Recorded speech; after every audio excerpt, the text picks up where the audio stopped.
Chapter 529. How do you test the source of a magical creature's blood? Professor Nini once did a demonstration in a magical beasts class. However, her method was not suitable for others to imitate. However, after that class, Dake looked up related knowledge in the library and gained some knowledge. A creature's blood contains a lot of biological information, but it is not easy to trace the source of the blood from this information. Of course, if the drop of blood still contains magic that has not dissipated, the process will be much simpler. Dake moved the gem to the center and looked at it carefully.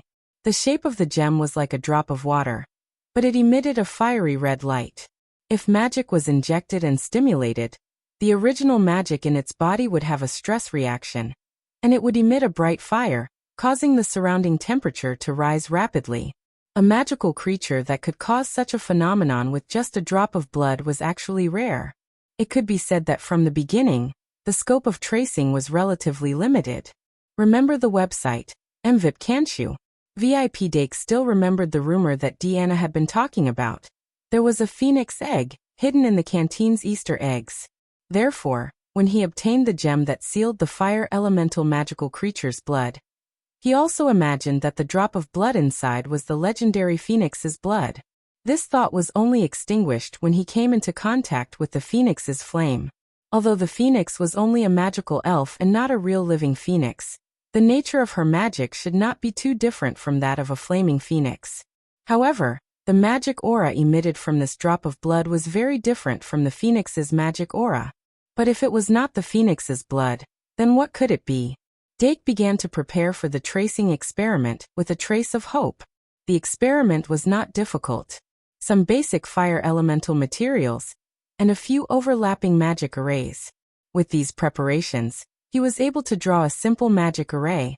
Dake placed the gem in the center of the magic array, and then injected magic to activate the magic array. Bang! As the magic array's effect manifested, the droplet-shaped gem that was placed in the array suddenly burst into a blazing flame. However, when his fingers brushed over the flame, he did not feel any burning sensation, but the surrounding temperature kept rising. Obviously, the sealing function of this gem had always been active. Dake frowned and focused his attention on debugging the circuits of the magic array. As he continued to adjust, the mana sealed in that drop of blood began to move at an extremely slow speed according to his wishes. About a quarter of an hour later, the magic power finally carved out a strange diagram inside the blood. Then, the flames around the gem gradually converged, and a wisp of flame suddenly sprang out from the internal diagram, merging with the surrounding flames. Then it gradually distorted and transformed into its original form. Dake's eyes flickered, and he immediately went forward to observe carefully. The flame had already taken form. It was actually a three-tailed firefox. A three-tailed firefox. This three-tailed firefox was formed from flames, and its details were difficult to identify. Only its three tails were extremely unique and could be recognized at a glance. However, there were many fox-shaped monsters, and it wasn't rare for fox monsters to have multiple tails. In fact, most fox monsters showed their transformation by increasing the number of tails. Just by relying on the three tails, the fire attribute, and the three characteristics of a fox, one couldn't accurately lock onto a target. Dake quickly thought about which fox monsters fit the criteria, and suddenly moved his finger away from the magic array, causing the input of mana to be cut off. Bang! The three-tailed firefox's figure instantly collapsed, and the flames that rolled up retracted back into the gem. There was a limit to the tracing of blood. With Dake's ability, this was the most he could do. He couldn't use the same method to show a more detailed appearance, so he couldn't really determine the source of the blood. However, if he only wanted to use this gem as the core material for magic refining, then it was enough to obtain this part of the information. Three tails, flames, and a fox. It can only be matched with fox grass. If it's fox grass fruit from Pride, maybe I can refine a Pokemon with sunshine characteristics, six-tailed. But according to the current situation, I can only use the fruit of bliss for the time being.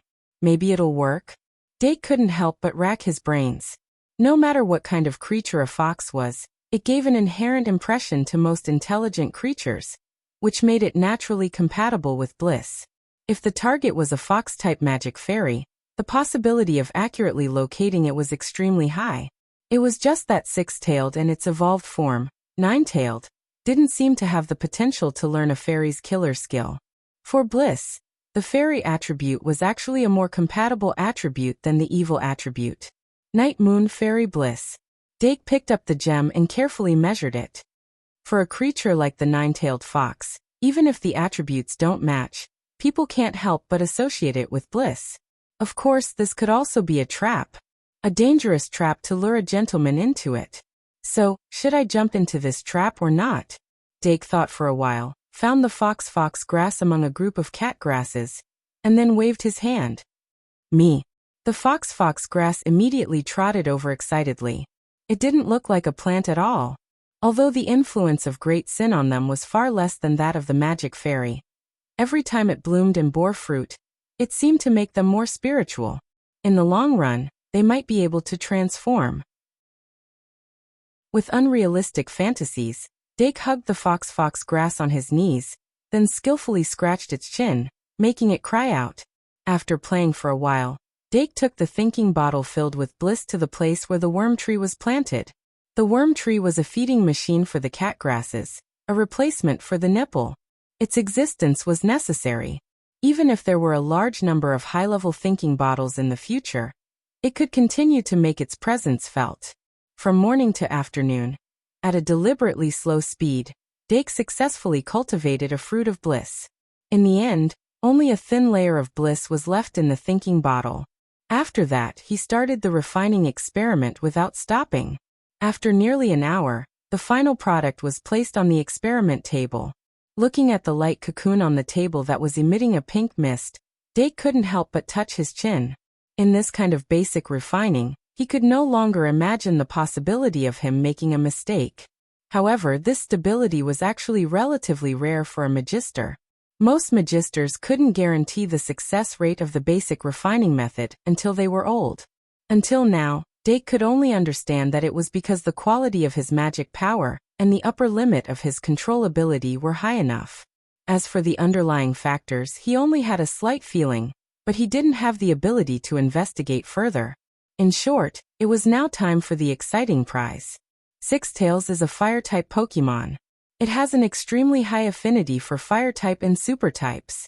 If Six Tails is successfully refined, there's a high chance of obtaining a super-type Surekill skill.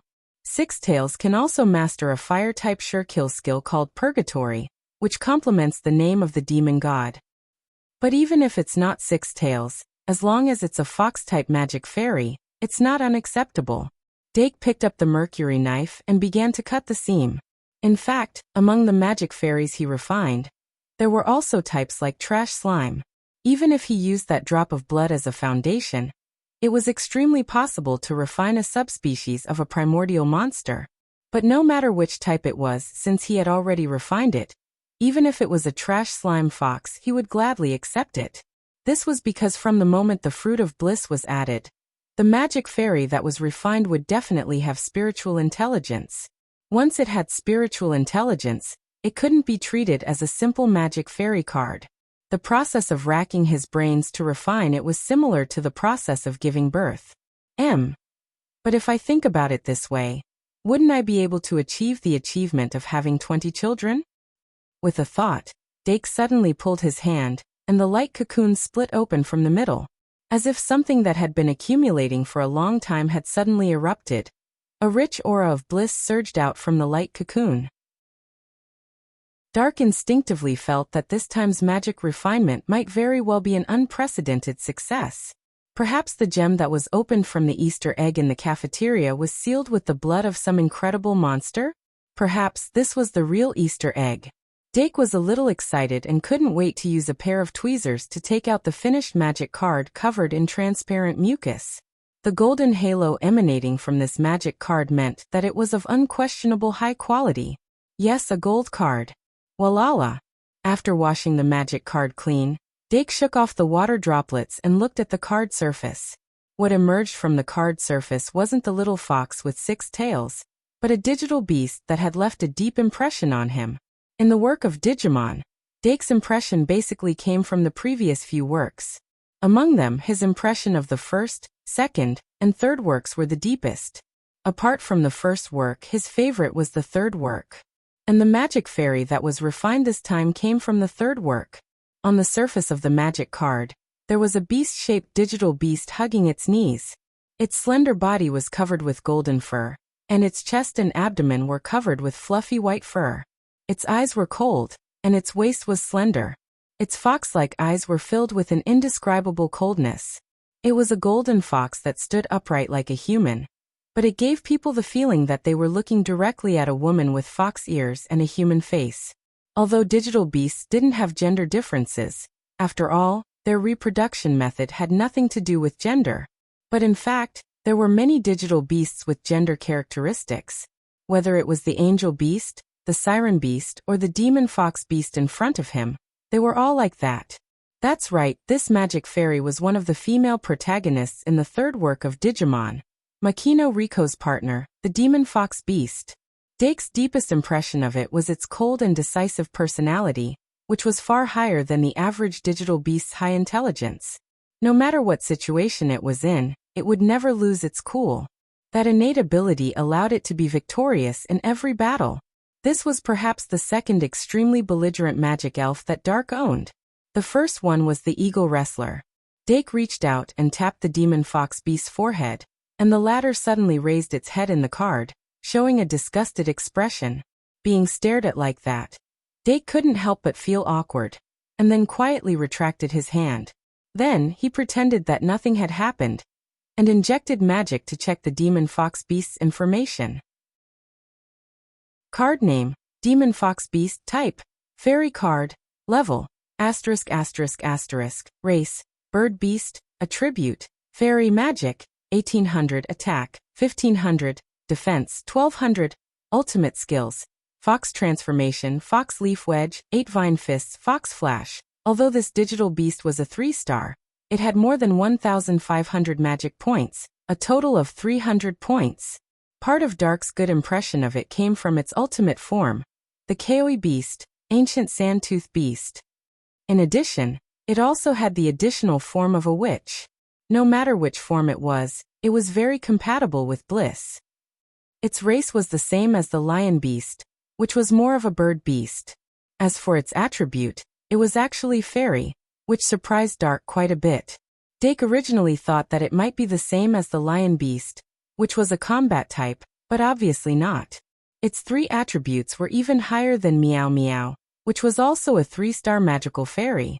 Its magic points were off the charts, and its attack power was perfect. Although its defense was weak, it wasn't low either. In addition, the Demon Fox Beast's high agility was not inferior to its attack power at all. It was simply a natural warrior. Even if its subsequent evolution was gradually moving in the direction of a priest, and witch, it still didn't give up on its physical abilities. As a pure bliss incarnation, its evolution method was very clear. It just needed to stack the bliss card. Level. The 4 ultimate skills behind its attributes were filled to the brim, and it was delightful. Dake injected more magic, and continued to look at the details of the 4 ultimate skills. Then he looked at the only transformation ultimate skill among the 4 ultimate skills. Fox Transformation. Fox Transformation. Copy the opponent's appearance and replace your own transformation technique. This was a transformation type surekill skill that was similar to the transformation of ever-changing monster. All kinds of guesses about this ultimate skill flashed through Dake's mind, including its restrictions and specific effects. First, what were the restrictions on the copy target? Second, would he be able to obtain the opponent's race, attributes, 3 measurements, and even ultimate skills after the copy? The differences in these would determine the final strength of the Demon Fox Beast. 2-in-1 4000 plus. The Demon Fox Beast's original name was the Fox Beast, but as expected, the Demon Fox Beast sounded better. The ultimate form is the Quaya Beast, and not the more commonly used Sandtooth Beast. This is because the Quaya Beast's original form is the Taoist goddess of Sakura Flower, Quaya Quaya. Quaya, same smile. This time, the forbidden post was due to the programmer's technical problems. I really hope that the next time something like this happens, The hedgehog cat will compensate the readers with some benefits, sigma. Last but not least, requesting monthly votes, recommendation votes, and guaranteed blade skimmer.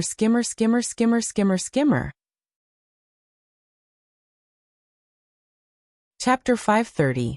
Dake suppressed the urge to immediately summon the fox demon to test it out. He wanted to finish looking at all the skills first. Other than the virtual fox, the fox demon had 3 more skills.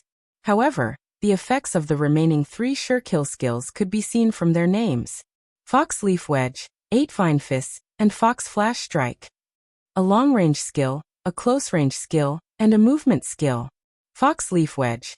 The fox demon uses its magic to form leaves and shoot them out to attack the enemy. 8 Vine Fists. When the fox demon rushes in front of the enemy to attack, its body will emit blue flames and its attack speed will be increased explosively. Fox Flash Strike. The fox demon rushes towards the enemy at almost the speed of a flash and uses its sharp claws to tear the enemy's body apart.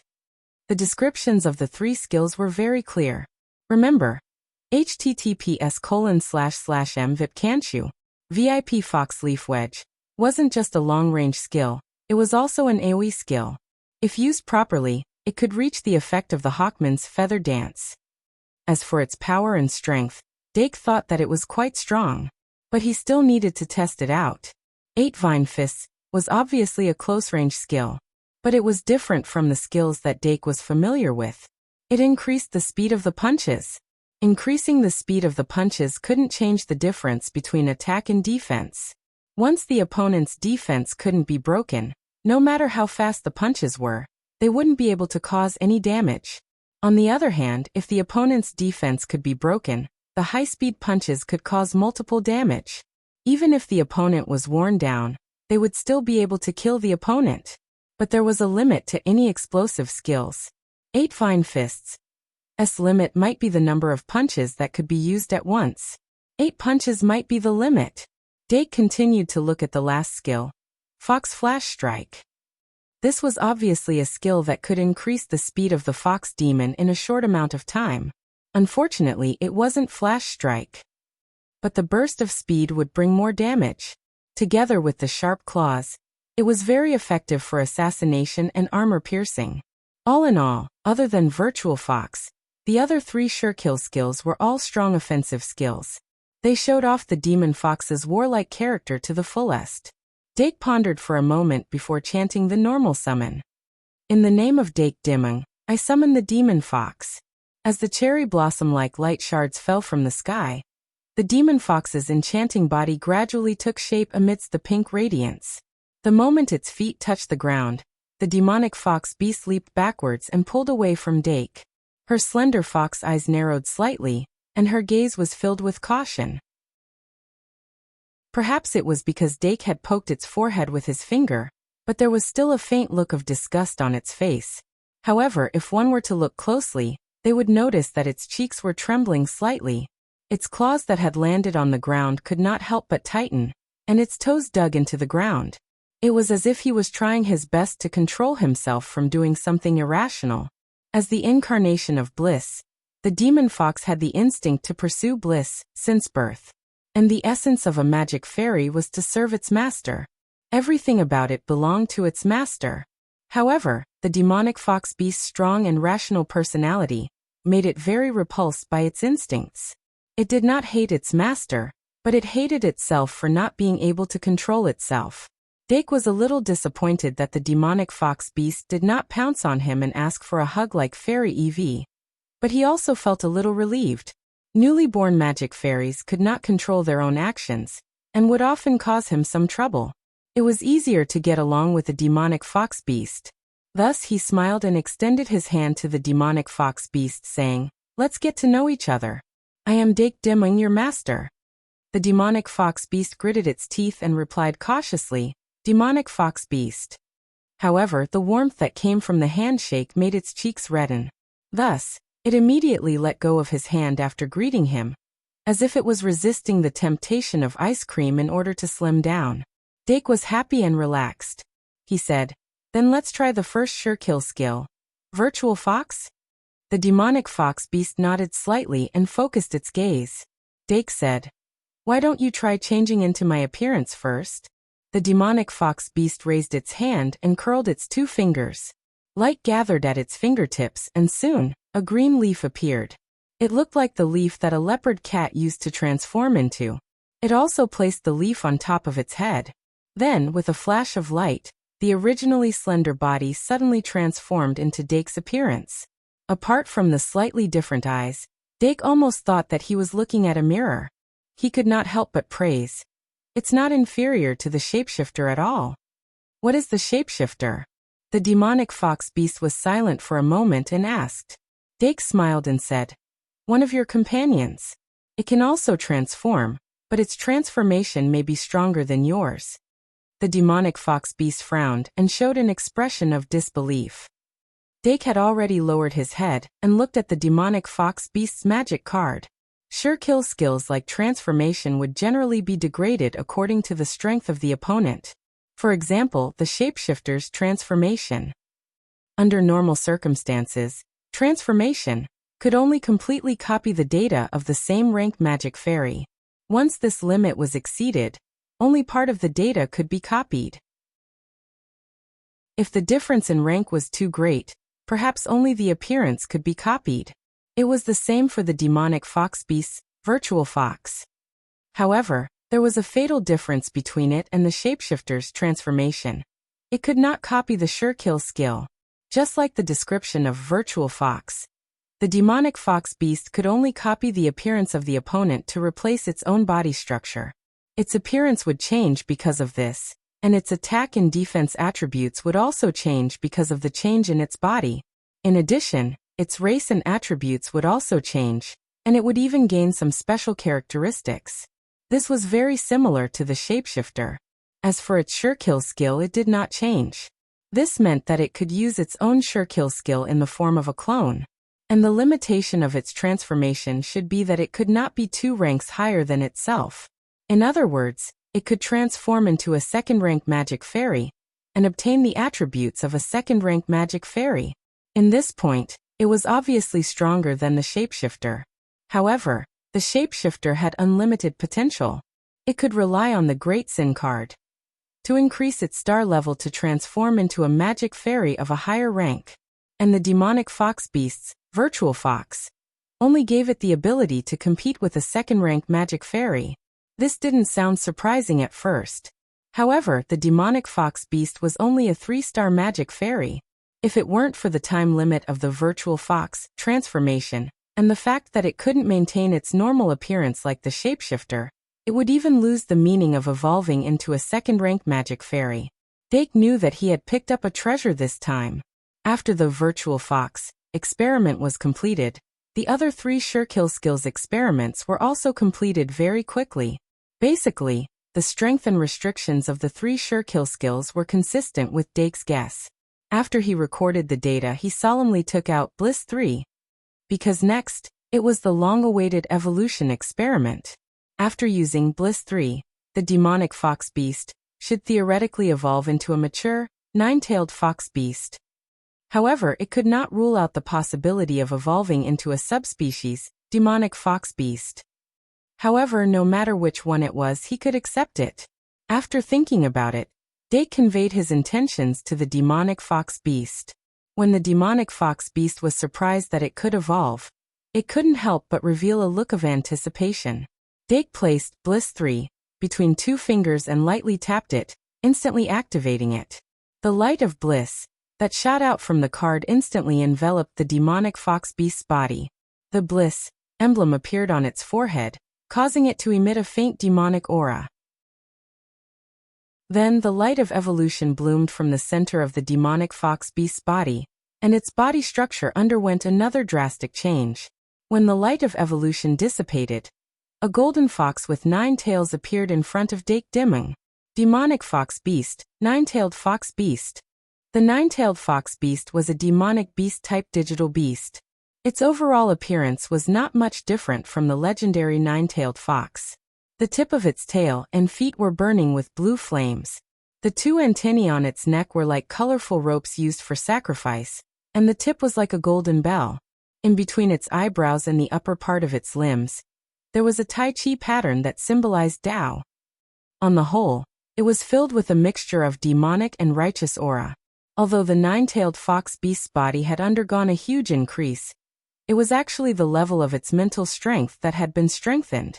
This caused it to suddenly change from a Magitech fairy that specialized in physical magic to one that specialized in magic. With its strong mental strength, it could even use the blue flames burning on its limbs to gallop in the sky. This meant that it was born with the ability to levitate, and had an advantage in a Magitech duel. Dake carefully observed the nine-tailed fox beast's appearance. Suddenly he frowned. He saw a black shadow flash by, and the nine-tailed fox beast could no longer hold back and pounced on him. The bliss factor that had increased after the evolution overpowered rationality, and the rejection of instinct. Dake was pushed to the ground in the blink of an eye, and his face was quickly wet by its nimble tongue. He helplessly took a breath, and the scent of the nine-tailed fox beast entered his body through his nose. He couldn't help but reach out his hand and wrap it around its neck. Then he suddenly pressed down. Woo! The nine-tailed fox beast's head was successfully controlled by him, and then it let out a soft whimper. This huge contrast made it hard for people to believe that this was actually the evolution of that demon fox beast. Dake lay on the ground and injected his magical power into the Magitech card to check the information of the nine-tailed fox. Card name, Nine-tailed fox. Type, fairy card. Level, for all. Race, bird beast. Attribute, fairy/fire. Magical power, 3,500. Attack, 2,600. Defense, 2,600. Ultimate skills, Ghost Fire Jade, Fox Lightning, Fox Flame Dragon. Tengu. The nine-tailed fox beast was the orthodox evolution of the fox beast. It was also evolved from a 3-star Magitech fairy. After Meow Meow and Dream Demon evolved, they were both 5-star Magitech fairies. This nine-tailed fox beast was a genuine 6-star. However, considering that its 3 measurements were too excessive when it was a 3-star, it was normal for it to evolve into a 6-star. Dake's brows were filled with joy as he continued to check. 2 and 1 4,000 plus. What effect will Paradise 2? 0 ad? Waiting online urgent. Chapter 531. Kaboom. A huge energy ball exploded in the training field in the backyard. A flame-like blue halo instantly spread out and tore apart the dark night sky. A terrifying mushroom cloud rose into the sky, and gray smoke covered the sky. Dake watched from a safe distance. The nine-tailed fox that had just released its ultimate skill, Tengu, was not far away from him, panting slightly. Tengu was powerful, but so was its consumption.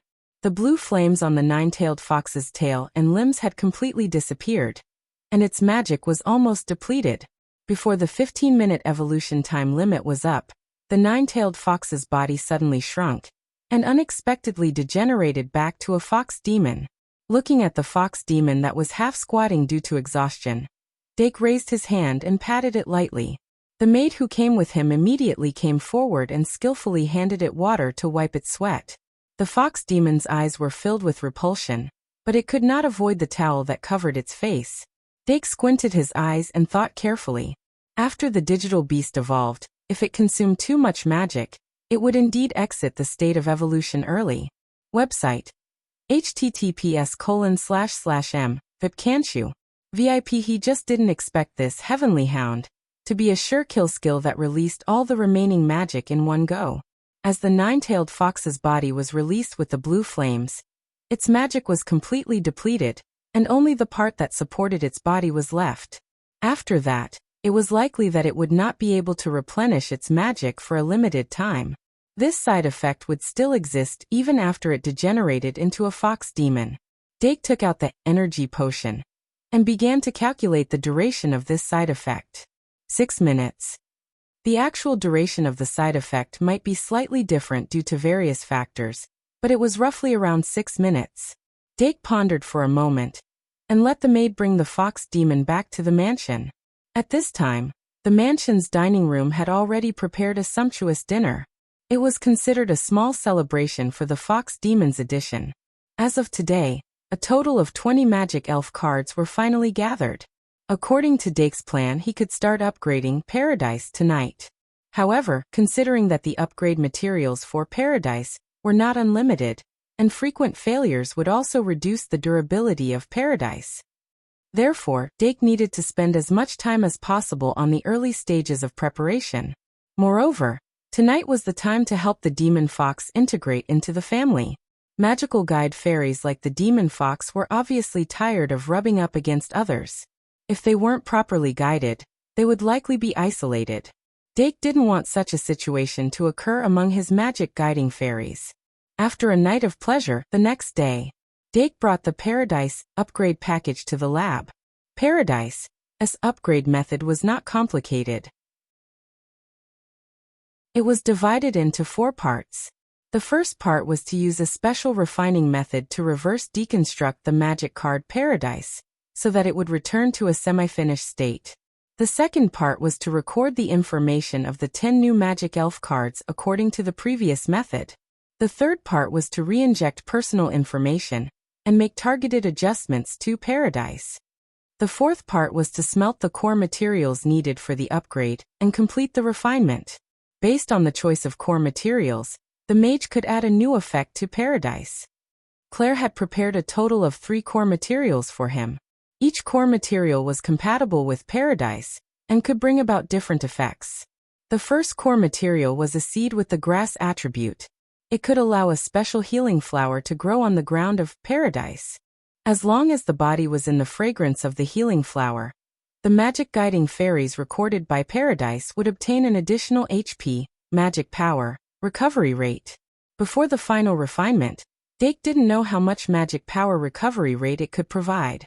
However, in theory, when Paradise was upgraded to version 2.0, the original 10 points of magic power recovery per second would increase to 20 points per second, which was 1,200 points per minute.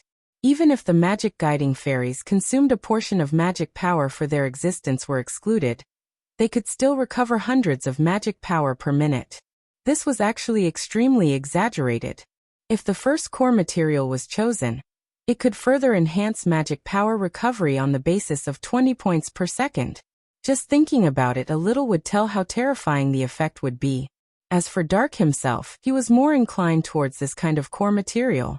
This was because when the fragrance of the healing flower spread out of Paradise, the magic guiding fairies could also follow the fragrance out of Paradise. Even if they lost the magic power recovery rate of Paradise, the magic power recovery rate provided by the fragrance itself should be enough to ensure their normal needs. That way, they could greatly increase their range of activity. It could be said that the first core material directly stabbed Dake's heart. However, the more troublesome thing was that the remaining 2 core materials weren't bad either. The second core material was an ancient coat of arms. The stone coat of arms had a faint remnant of divine intent. It was said that a certain beast god was engraved on the coat of arms. However, no matter what the truth was, the effect of this ancient coat of arms was real, because it was one of the materials used by Claire to refine Animal Kingdom. With this ancient coat of arms as the final core material, Paradise could provide an additional effect of a sure kill skill. 10,000 beasts out of the cage. This was the sure kill skill that came with Zoo refined by Dake. It could increase the group attack power of the bird and beast type magic guiding fairies in Paradise for 30 seconds. If the number of bird and beast type magic guiding fairies reached 10, the attack power would increase by 200 points. If the number of bird and beast type magic guiding fairies reached 100, the attack power would increase by 2,000 points. This was a sure kill skill that didn't have outstanding effects at the moment, but it would definitely play a huge role in the future. However, under the premise that Zoo already existed, it didn't have priority. As for the third core material, it was a water attribute gem. The 3 core materials provided by Claire had all been specially processed. For example, this gem called Heart of the Ocean could be added to Paradise. As long as it was smelted, it could add a central fountain and a waterway that extended in all directions. It could allow the magic guiding fairies that could only live in water to extend their range of activity to any corner of Paradise. In addition, the water attribute magic guiding fairies that lived in Paradise would obtain an effect similar to that of a water attribute field card, increasing their attributes and water attribute skill effects. This effect wasn't bad. However, it wasn't irreplaceable. In fact, it was relatively easy to refine a similar attribute field card. However, the duration of the field card couldn't be compared to Paradise's 24 hours. Moreover, Dake didn't have many water attribute magic guiding fairies. Therefore, after much consideration, Dake finally decided to use the first core material, which was the seed of the healing flower. The healing flower's original form was a very inconspicuous little yellow flower. However, the place where it actually grew was extremely dangerous. It was Claire's harvest from traveling around the world. The seed in Dake's hand wasn't a real seed. It was refined by Claire by collecting the essence of the healing flower. It was a material that was specially made to upgrade Paradise. As for the other two core materials, they were the same. Even if it wasn't used for the time being, it could be used for the upgrade later. After confirming the core materials, it was time to study the various details. Dake tried to mix the various magic potions needed for the upgrade, and through repeated practice, he mastered the engraving of the special refining array. It wasn't until afternoon that Dake brought all 20 magic guiding fairies into the laboratory. Although the information of the first 10 magic guiding fairies didn't need to be re-recorded, the third part of the information adjustment process required all 20 magic guiding fairy cards to be present. The magic guiding fairies knew last night that Dake was going to upgrade Paradise, and they entered the laboratory with anticipation. Among them, the 10 magic guiding fairies that came later were very excited. For them, joining Paradise not only meant leaving the Watcher Alliance, but it also had a special feeling of ceremony and there was a faint sense of honor. It was as if they had become a part of Paradise, and they had truly become a family. Their magic would mix together in Paradise, just like the mixing of blood. It was even closer than blood relations. It's about to begin. Dake took a deep breath, turned around, picked up a stack of magic guiding cards, and waved it at the magic guiding fairies. The magic guiding fairies responded with cries. And then one by one, they turned into light and drilled into their respective magic guiding cards. Dake divided the 20 magic guiding fairy cards into two parts and arranged them properly. The new magic guiding fairy cards were the plant/dragon attribute fruit-gnawing worm, the fairy/fairy attribute magic guide secretary, the undying/ghost attribute dream demon, the undying/steel/ghost attribute single scabbard, the undying/dark attribute vampire's daughter, the bird/beast/evil attribute meow meow, the bird/beast/normal attribute little Snorlax, the bird/beast/fairy attribute demon fox, the bird/beast/fighting attribute lion beast, the dragon/light/dragon attribute primordial dragon egg. In addition to the previous 10 magic guiding fairies, once Paradise was upgraded, it would have elemental species, insect species, bird/beast species, plant species, fairy species, undying species, devil species, and dragon species. Rock attribute, flight attribute, water attribute, grass attribute, dragon attribute, ghost attribute, fairy attribute, light attribute, dark attribute, evil attribute, fighting attribute, and steel attribute. The magic guiding fairies had a total of 15 races and 20 attributes. If he wanted to continue perfecting Paradise, Dake had to add in the missing races and attributes. This would more or less become his next goal to consider when refining new magic guiding fairies. After all the preparations were complete, Dake immediately began the experiment. Because it was his first time doing this kind of experiment, he was very careful during the experiment.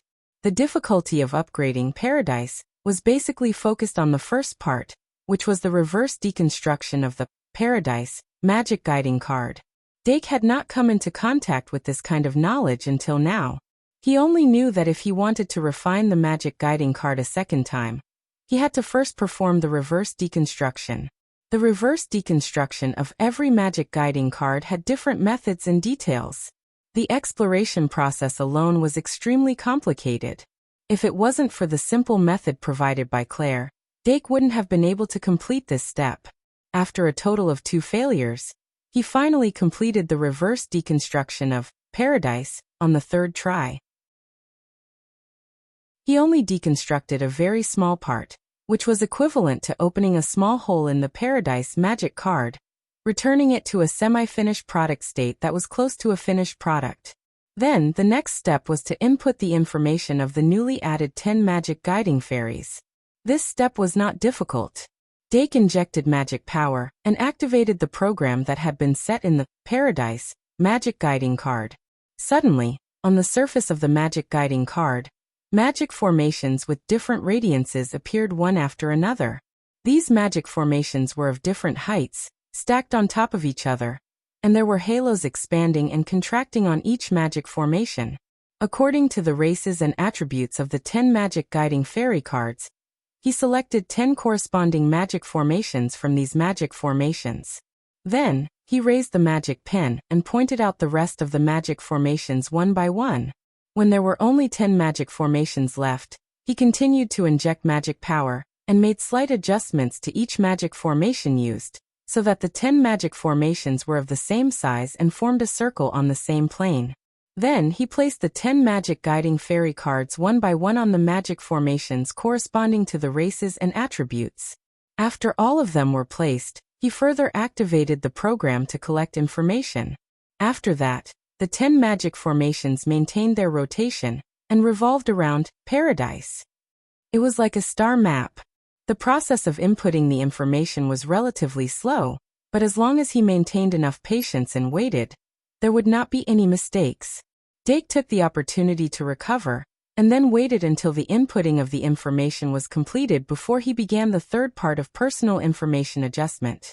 When he reactivated the personal information inputting program of Paradise, with the magic formation drawn on his fingertips, there was more information flowing into his brain than the first inputting. He immediately closed his eyes and began to answer the questions raised by Paradise. Among them, there were not only the questions that he answered last time, but also a large number of new questions, including the question about his love for each of the magic guiding fairies. This time, he answered more than 200 questions in one go, and the re-inputting of personal information was finally completed. The next part was actually the simplest. Dake quickly followed Claire's instructions and melted the seed of the healing flower into Paradise. Then it shone brightly.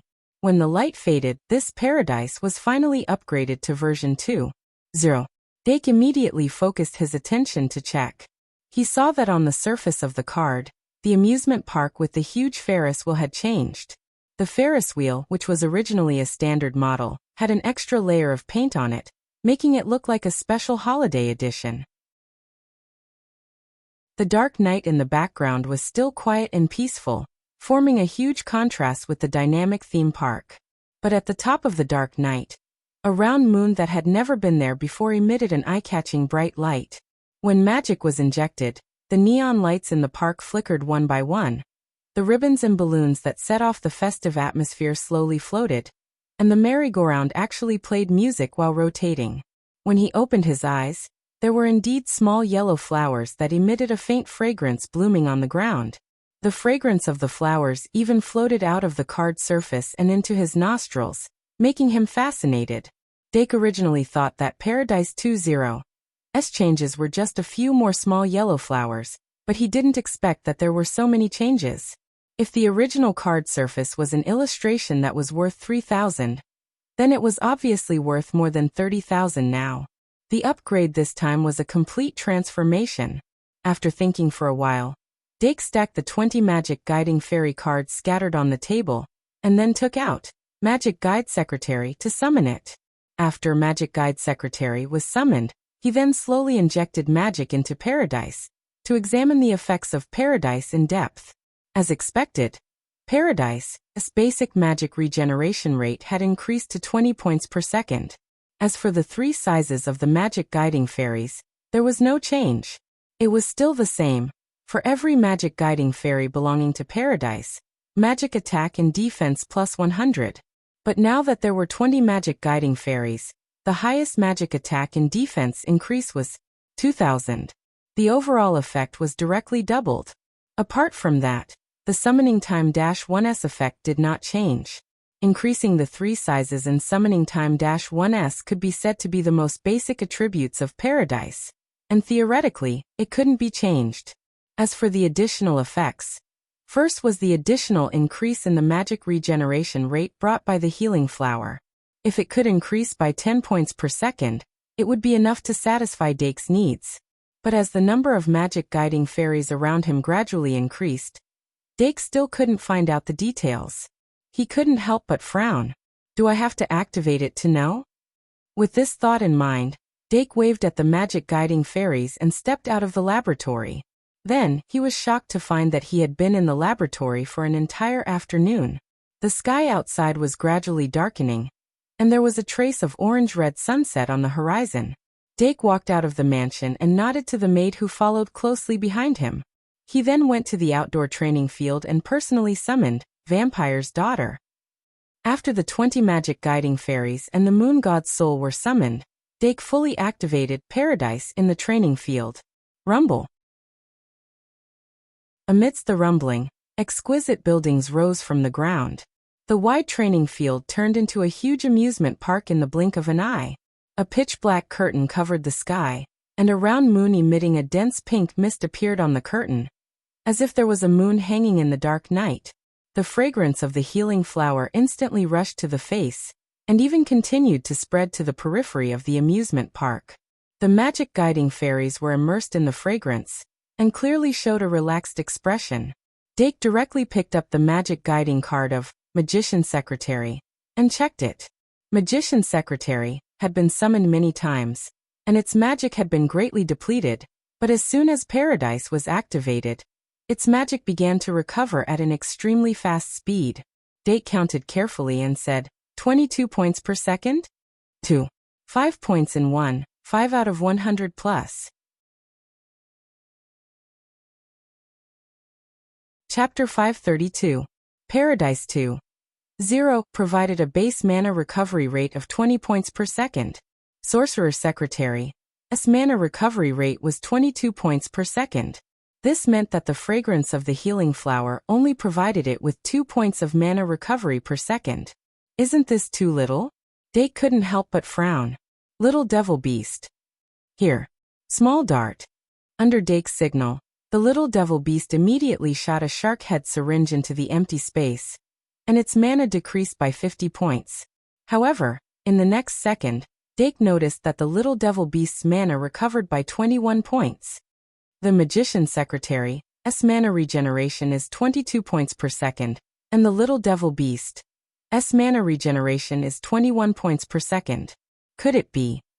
Remember the website, VIP can't you? 6 After having a guess, Dake immediately asked the other magic elves to cooperate with the experiment. After that, his brows relaxed, and he had a more detailed understanding of the mana recovery rate provided by the fragrance of the healing flower.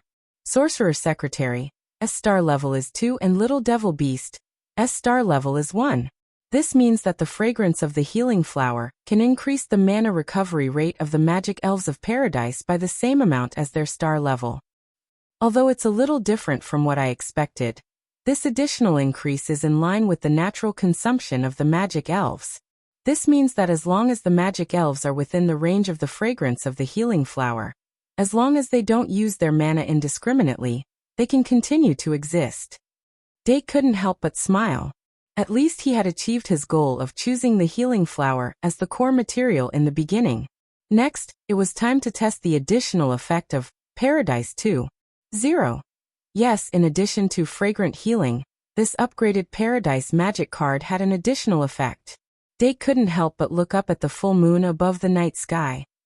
In fact, when he saw the full moon on the surface of the magic card, Dake had already guessed it, and now he was just going to further verify it. Card name, Paradise, type, venue card. Effect 1. In Paradise, the magic elves of Paradise will receive 20 points per second of mana recovery rate. Effect 2.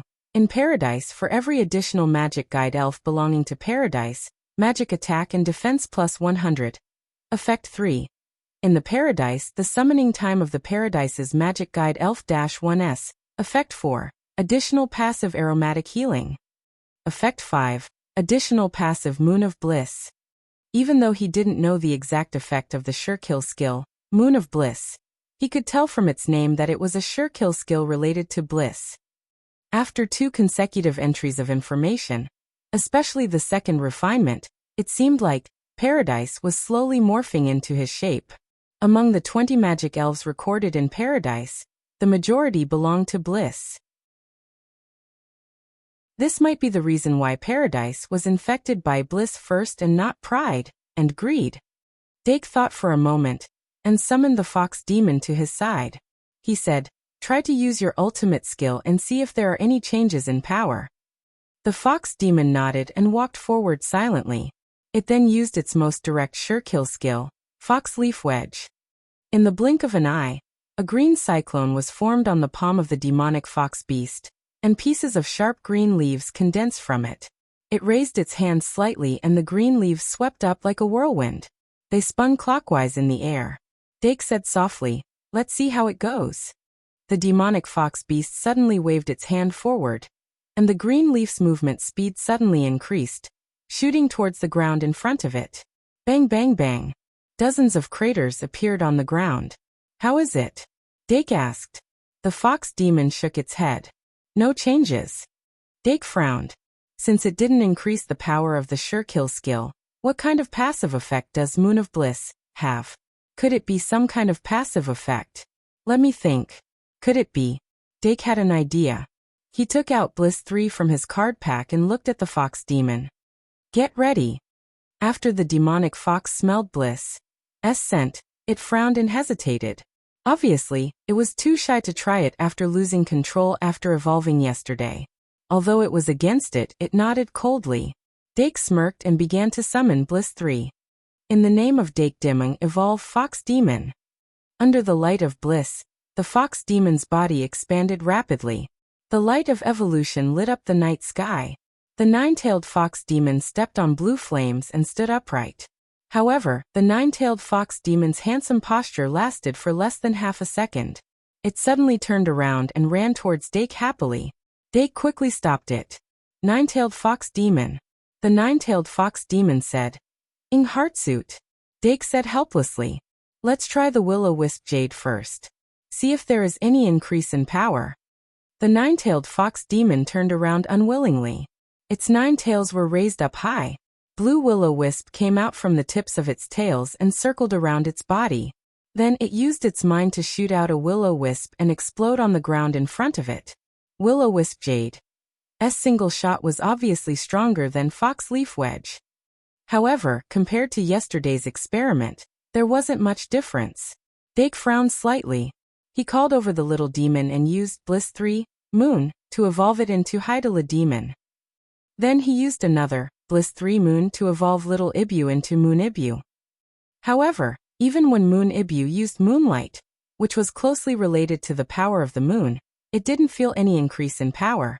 After many tests, Dake had to admit that Bliss didn't seem to have any increase in power. Since it's like this, there's only one possibility left. He took a deep breath and began to wait patiently. The sun was setting in the west and night was about to arrive. 10 minutes had passed since the nine-tailed fox demon had evolved into a nine-tailed fox. Dake held the nine-tailed fox demon's head and rubbed it as he estimated the time. Soon, when the time limit of 15 minutes was almost up, he immediately focused and stared at the nine-tailed fox demon. But 15 minutes later, another minute passed, another minute passed, and another minute passed, and yet another minute passed, and the nine-tailed fox still did not degenerate. Dake was delighted. He was sure of his guess. He turned to look at the Hydala Demon and Moon Ibu. He found that the 2 magic elves also didn't degenerate. The result is very clear. It seems that the effect of Bliss is to extend the time of evolution. As for how long it can be extended, I'll have to wait and see. When the night sky inside and outside Paradise gradually synchronized, the nine-tailed fox demon's body suddenly emitted light.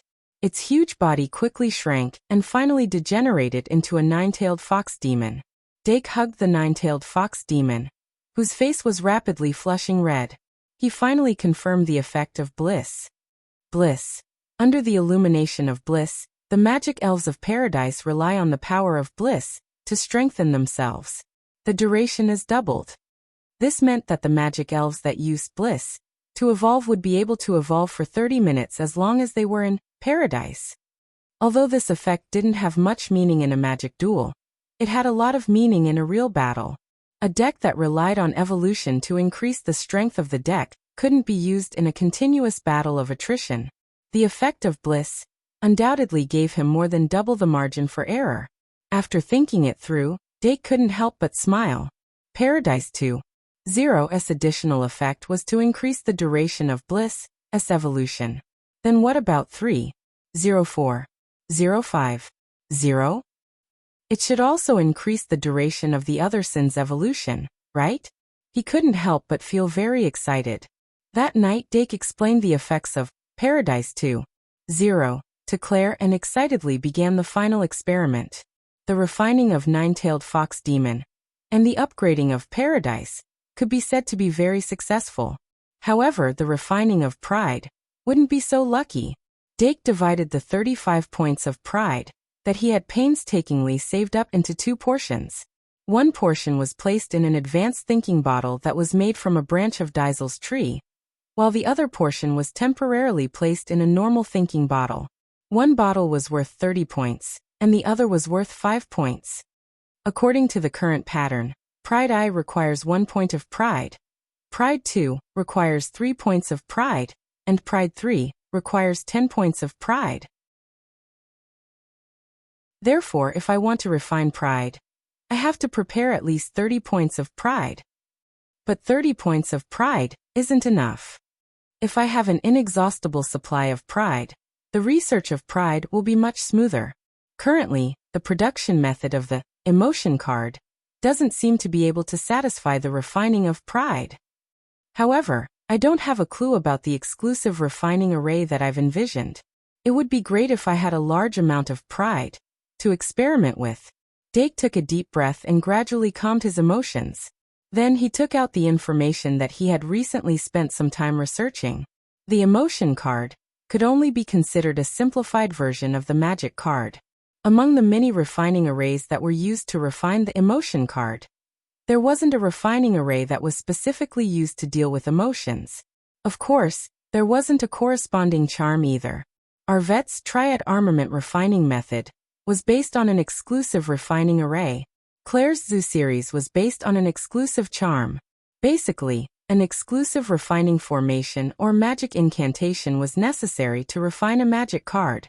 However, historically, the research of mages on magic technology related to the brain was relatively weak.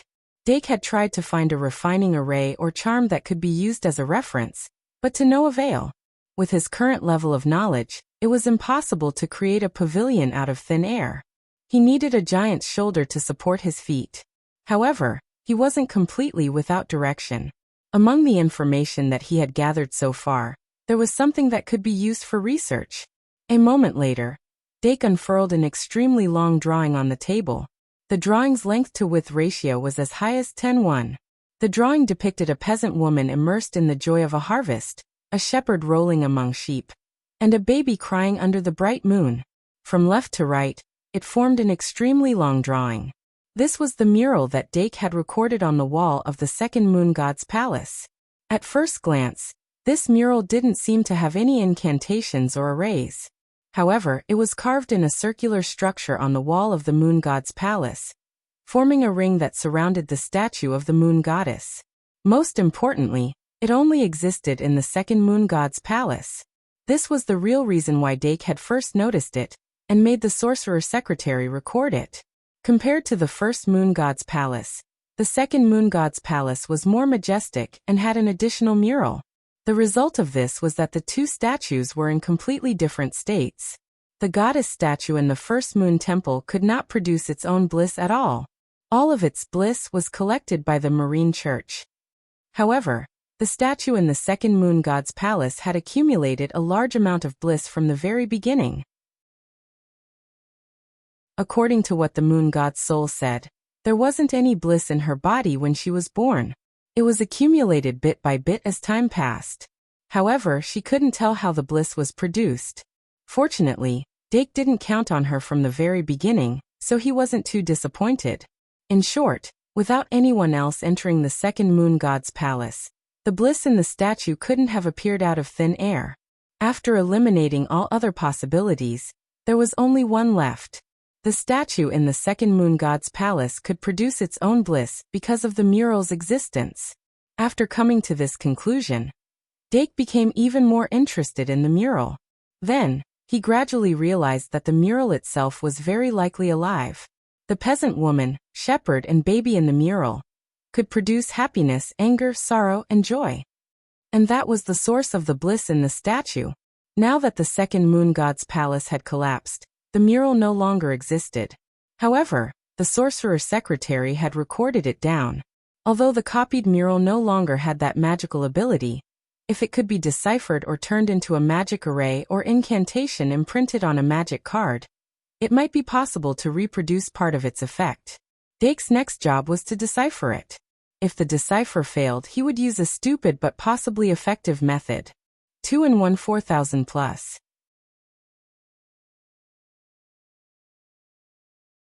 Chapter 533. Since the night of the 23rd of August, Dake began to study the murals in the moon god's temple. He tried his best to think alone, and only asked Claire and Yalvet when he encountered something that was difficult to understand. Claire and Yalvet both knew that he was studying the power of the moon god, but they did not know that he was studying something more fundamental. The commonality between bliss and moon god's power made it so that Dake did not need to hide his research. The evolution of the magic fairies seemed to have been explained because of this. After discussing with Claire in secret, Yalvet felt that teaching Dake swordsmanship was putting the cart before the horse. Dake had obviously embarked on a path that belonged to him in the study of magic technology. Moreover, it would definitely be a path to godhood with boundless potential. Whether it was the divinity displayed by the Basti beast, or the aura of the moon god that the moon god's soul often emitted, it all indicated this. The world had opened a door for him. As a parent, all he had to do was watch. 1 second to remember https://m. VIP can't you? VIP. However, Dake's study of the murals did not go smoothly. In fact, by the night of the 26th of August, he had completely given up on completely deciphering the murals. Compared to the murals that were originally engraved on the temple walls, the recorded murals were clearly lacking something necessary. His current research was like studying the internal structure of a rocket according to a photo. It was impossible to get a result. Therefore, on the night of the 26th, he finally decided to change his method. In other words, he would use an extremely unique method to compile and simplify the murals, and finally turn them into a magic circuit similar to a circuit board. Then he would circle this magic circuit and engrave it on a magic card. The overall structure completely copied the design of the moon god's temple. He would engrave the emblem of bliss, or pride, in the middle of the card to replace the original statue of the moon goddess. Although Dake's goal was to create pride, under the current circumstances, it was more reliable to experiment with bliss first. Fortunately, he still had 0.5 points of bliss left. Even if he used it, he would not feel too bad. After having an idea, Dake spent the night preparing. Then on the morning of the 27th of August, he began to simplify the murals, or rather, magewefts. The so-called magewefts were actually the embryonic form of a spell. When mages had not developed the corresponding magic words and spells written in magewefts, they used magewefts to record magic spells or carve magic arrays. In other words, magewefts were pictures and spells were words. Dake's research in this field was limited, but that did not stop him from transforming the murals into magewefts. Magewefts were generally made up of a large number of geometric patterns and lines. If they were spread out in large numbers, it would make people feel the beauty of geometry. The process of the magewefts was to scale, but it was to reduce the process to reduce to scale to scale to scale. The basic requirement was to let S2 to create a mageweft. Generally, the effect was not to create, but to create to S to make it to create it to create to create. Generally speaking, this was Dake's ultimate goal. He needed to simplify the murals into a mageweft that would emit a special wave. Then, he would carry out the subsequent experiments. At 2 o'clock in the morning on the 28th of February, after nearly 20 hours of hard work, he finally completed the initial magewefts. Then, he immediately went to sleep. After a full 6 hours of sleep, he got up and continued. He first spent about 2 hours checking and adjusting the mageweth. Then, he took out a blank magic card and created the base according to the precision method of the emotion card. After the base was laid, he first planned the position on the base, and then used a magic pen to engrave the mageweth. During this process, not a single mistake could be tolerated. Although Dake was focused, he still made a mistake during the first engraving. He had no choice but to do it all over again. When the circular mageweth was completely engraved, he breathed a sigh of relief. He took out the magic brain dropper and sucked the last 0.5 points of bliss into it. Then he placed the tip of the magic brain dropper at the position of the moon goddess statue. Due to the special treatment, the bliss did not spread out in all directions like it did in the past. It floated on the surface like a drop of water, emitting a faint, misty aura. Dake carefully picked up the magic pen and poured his magic into it. It flowed through the mercury axis to the tip of the pen. Then, it continued to extend from the tip of the pen to form an extremely thin tip. Then he used an extremely precise method to control the magic to trigger the drop of bliss, and gradually turned it into the shape of the bliss coat of arms. After the engraving was completed, the coat of arms seeped into the base of the magic card and left a pink mark. After waiting for 2 minutes, Dake then continued with the next step. He engraved the basic alchemy circle including the number 7 alchemy circle to achieve the effects of rubbing, refining, amplifying, preventing loss and automatic recovery. When the alchemy circles needed for the precise creation of the emotion card were all completed, Dake began to apply the final sealing fluid. Soon, the magic card that only used 0.5 drops of bliss was completed. Dake carefully observed the magic card. The fully formed magic card had a circle of complicated mageweth around the card surface. The middle part of the card was engraved with the bliss coat of arms. The base color was extremely light pink. Dake frowned slightly as he thought about it. He then reached out and touched the magic card to try to inject his magic. He did not need to inject too much magic for the card to react immediately. The circle of complicated mageweth lit up first. It floated from the surface of the card and turned into a circle of light that expanded and contracted. The bliss coat of arms lit up as well, complementing each other. In Dake's heart, there was a trace of joy unknowingly. He suddenly came back to his senses and took out illusory beast, Ibu, from the card bag. He first removed the summon and then reactivated it. In fact, because the little demon beast had always been active in its familiar form, Dake could not summon it to his side in this way. Otherwise, its special status would not be shaken. Ibu. Little Ibu, who was suddenly summoned, tilted its head and called out affectionately. In the last few days of the holiday, the tutors were stuffing everything they wanted to teach into the minds of the magic elves. Therefore, they were very busy. Let's do an experiment. Dake shook the magic card. After getting little Ibu's nod, he chanted the usual summoning spell to summon it. A moment later, the coat of arms on the card surface released a faint pink light that shone on little Ibu's forehead. As if in response, the same bliss coat of arms lit up on little Ibu's forehead. Its body also emitted a faint pink light. Its expression also softened subtly, as if it was very comfortable. But that was it. This magic card that used 0.5 points of bliss to make only displayed the effects of the happy card. Dake couldn't help but frown. He could clearly feel that the magic pattern was working. Although he couldn't tell the exact effect, the coat of arms used to replace the moon goddess statue was also activated. According to his thoughts, this magic card should be able to display an effect close to bliss eye, allowing Ibu to be immersed in bliss. It could also be because Ibu has developed a resistance to the emotional changes caused by bliss. Dake turned his head to look at the 2 thinking bottles on the table. After thinking carefully for a moment, he turned to Ibu and said, "Go back to class first." Little Ibu came in confusion and left in confusion. It didn't take a single cloud with it. Immediately after, Dake took out another magic card and used the same method to make it. But this time, the coat of arms used to replace the moon goddess statue was the pride coat of arms. He had a total of 35 points of pride. This time he was prepared to use an entire point of pride, to try it out.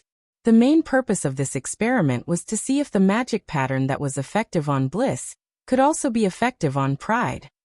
After more than an hour, he finally completed this round of making. A brand new pride eye appeared in front of him. Because the overall idea was very clear, he had some confidence in the basic effects of pride eye when he made it. This time, he didn't immediately summon little Ibu to experiment. Instead, he stopped for a moment and walked out of the lab. As soon as he opened the door, he saw Olga waiting outside. It seemed that Olga had been looking for a chance to call him out for dinner. Dake nodded to her and quickly walked to the dining hall. He finally arrived before the end of the meal and caught the little devil with its mouth full of oil. If it was to be a lab rat, the little devil was the best. Dake picked up the new pride eye, called the little devil to a corner, and then activated the magic card. As the pride coat of arms shot out a dark golden light, the little devil couldn't help but tighten its grip on its toes. Dake could see the skull pattern on its forehead fading into the pride coat of arms. Then it suddenly closed its eyes, gritted its teeth hard, and pressed the corners of its mouth tightly. There was no doubt that it was using its own will to resist the corrosion of pride. It had to be said that the little devil had indeed made great progress in this year. Even its temperament and will had been tempered. It succeeded in holding itself back and didn't sit upright in the sky because of pride eye. However, Dake could still see the effect of pride eye from its reaction. Then he pointed to a place where there was no one and said, "Use small dart." The little devil immediately opened its eyes and condensed a syringe with a shark head under its wings. Before it shot out, Dake knocked on its head and said, "Stop." The little devil's face froze and it stopped. However, Dake's experiment had been completed. As a familiar, the little devil didn't have any killing moves before it was sealed in the curse cage. However, Pride Eye could give it a killing move. It successfully summoned Small Dart, which meant that this Pride Eye was effective. But that was all. Dake didn't find anything different from the Pride Eye from before. However, with the passage of time, a new conclusion was quickly reached. This Pride Eye was restored to a usable state after only 50 minutes. This meant that the cooldown, which was close to an hour, was reduced by a full 10 points. This discovery undoubtedly increased Dake's confidence in that Mageweth, because this meant that the Mageweth was indeed working, and that effect had improved Pride Eye to a certain extent. After careful consideration, he decided to use 3 points of pride at once to conduct a more detailed observation. 30 points of pride was too much. Before further observation and debugging, he still couldn't make up his mind to try it out. Moreover, 3 points of pride could also be used to create Pride 2.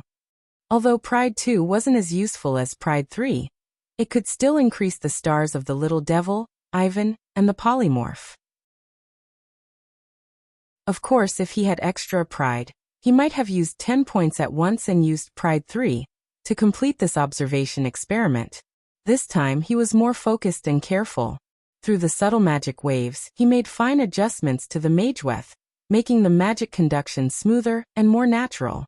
At around 2 in the afternoon, he completed the crafting of Pride 2 and summoned Illusory Beast, Ivan, to his side. Before this, Dake already had 2 Pride 2. However, one of the 2 Pride 2 cards was new and the other was old. The old Pride 2 allowed Ivan to obtain the 2 sure kill skills, Imitation, and Round Pupil at the same time. The new Pride 2 also allowed Ivan to obtain a 3rd sure kill skill, Help. This was a change that couldn't be seen on the little devil. According to Dake's expectations, if this 3rd Pride 2 had a better effect, it was very likely that Illusory Beast, Ivan, would become a 2-star gold card with 4 sure kill skills. This was obviously a very good standard to consider. Dake reached his hand under little Ivan's chin and scratched it, aiming the Pride 2 at it. Ivan's mouth immediately tightened, and it focused its attention on the experiment. As the dark golden radiance released by Pride 2 was completely absorbed, it couldn't help but squint its eyes and raise its head. Dake quickly looked at its information. Card name, Illusory Beast Ivan. Type, Elven card. Level. Race, Bird Beast. Attribute, Normal. Magic, 500 attack, 700 defense, 300 sure kill skills. Imitation, Round Pupil. Help, Great Sunny Day, There were no changes to its stats, but it had indeed become a gold card. Moreover, the fourth sure-kill skill that Ivan obtained after this evolution was a field skill. Great Clear Sky. 2-in-1, 4/100+.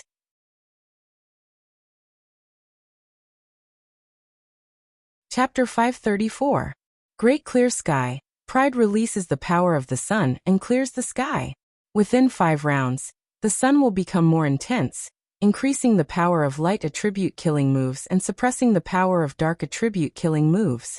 The power of light attribute killing moves is increased by 50%, while the power of dark attribute killing moves is decreased by 50%.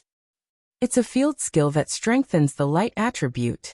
Dake immediately checked the information of Great Clear Sky, and the results surprised him. In his impression, Great Clear Sky was a killing move that was the complete opposite of Little Snorlax's Rain Prayer. Rain Prayer increased the water attribute and suppressed the fire attribute, while Great Clear Sky should increase the fire attribute and suppress the water attribute. However, Ivan obtained Great Clear Sky after rising in stars with this new Pride 2, increasing the light attribute and suppressing the dark attribute.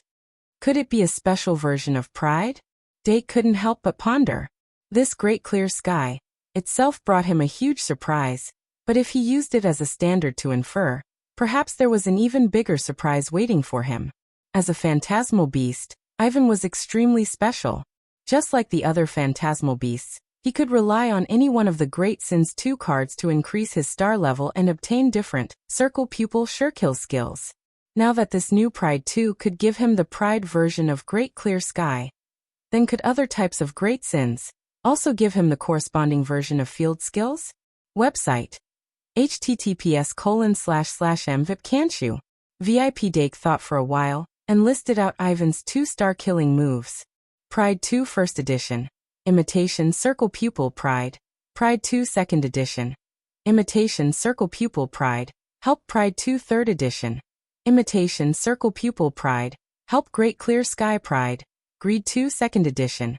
Imitation Circle Pupil Greed.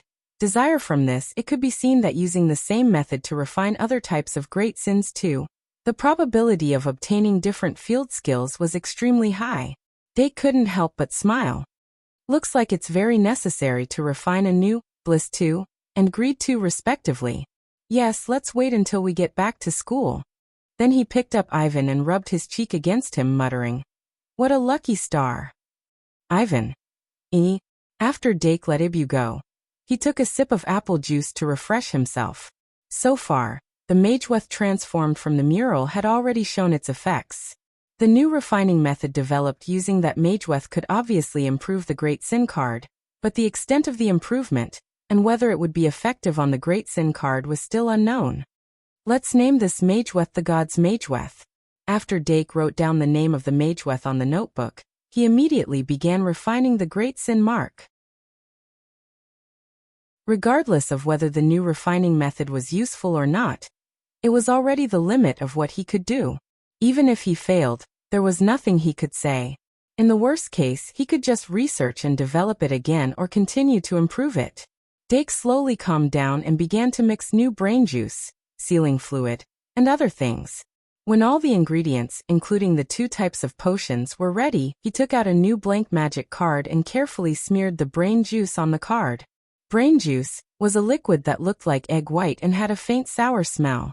Using the brain juice could slightly change the surface properties of the magic card, making it easier for thoughts like emotions to attach to it. After making the base, Dake began to inscribe the Mageweth on it. After many experiments, he was very familiar with the inscribing method of this Mageweth, and this time he completed the inscribing without any mistakes. After careful inspection, he moved the high-grade bottle of thinking in front of him, and used the magic brain dropper to draw out the 30 points of pride stored in it bit by bit. At the same time, he used his magic to control it slightly, so that the pride that was dripped in gradually turned into the shape of the pride emblem.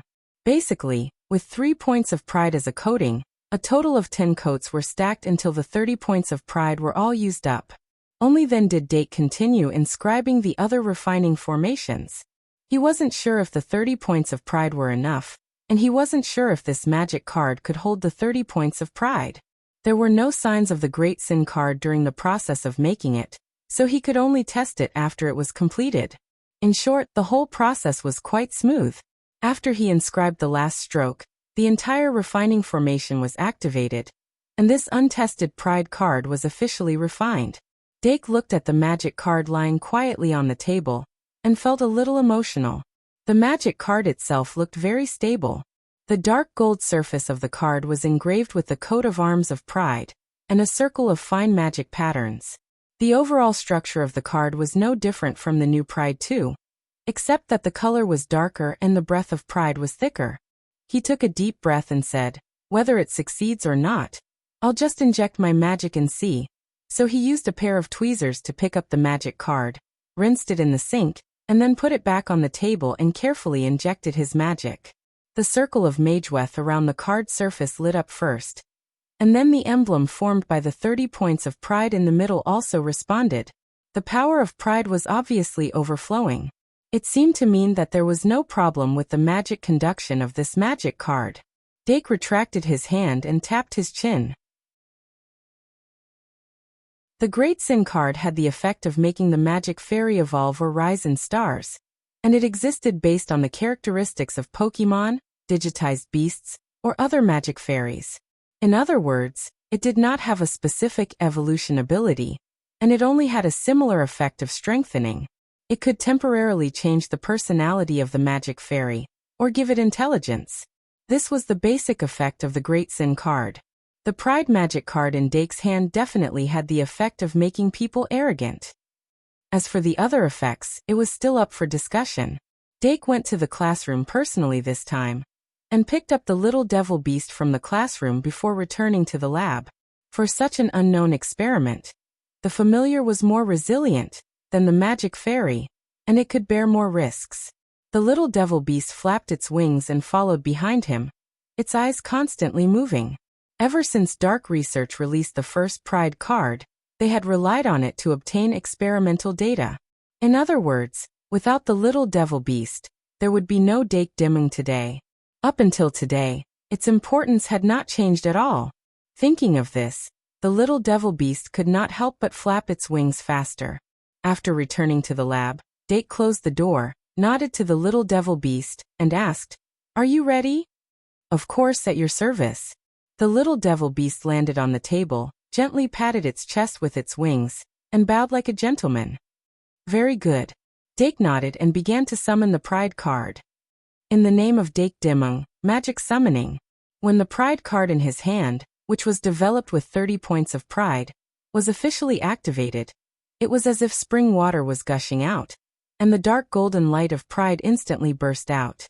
The magic pattern and coat of arms lit up from the Pride card at the same time, and quickly spread out, forming a huge magic circle on the ground.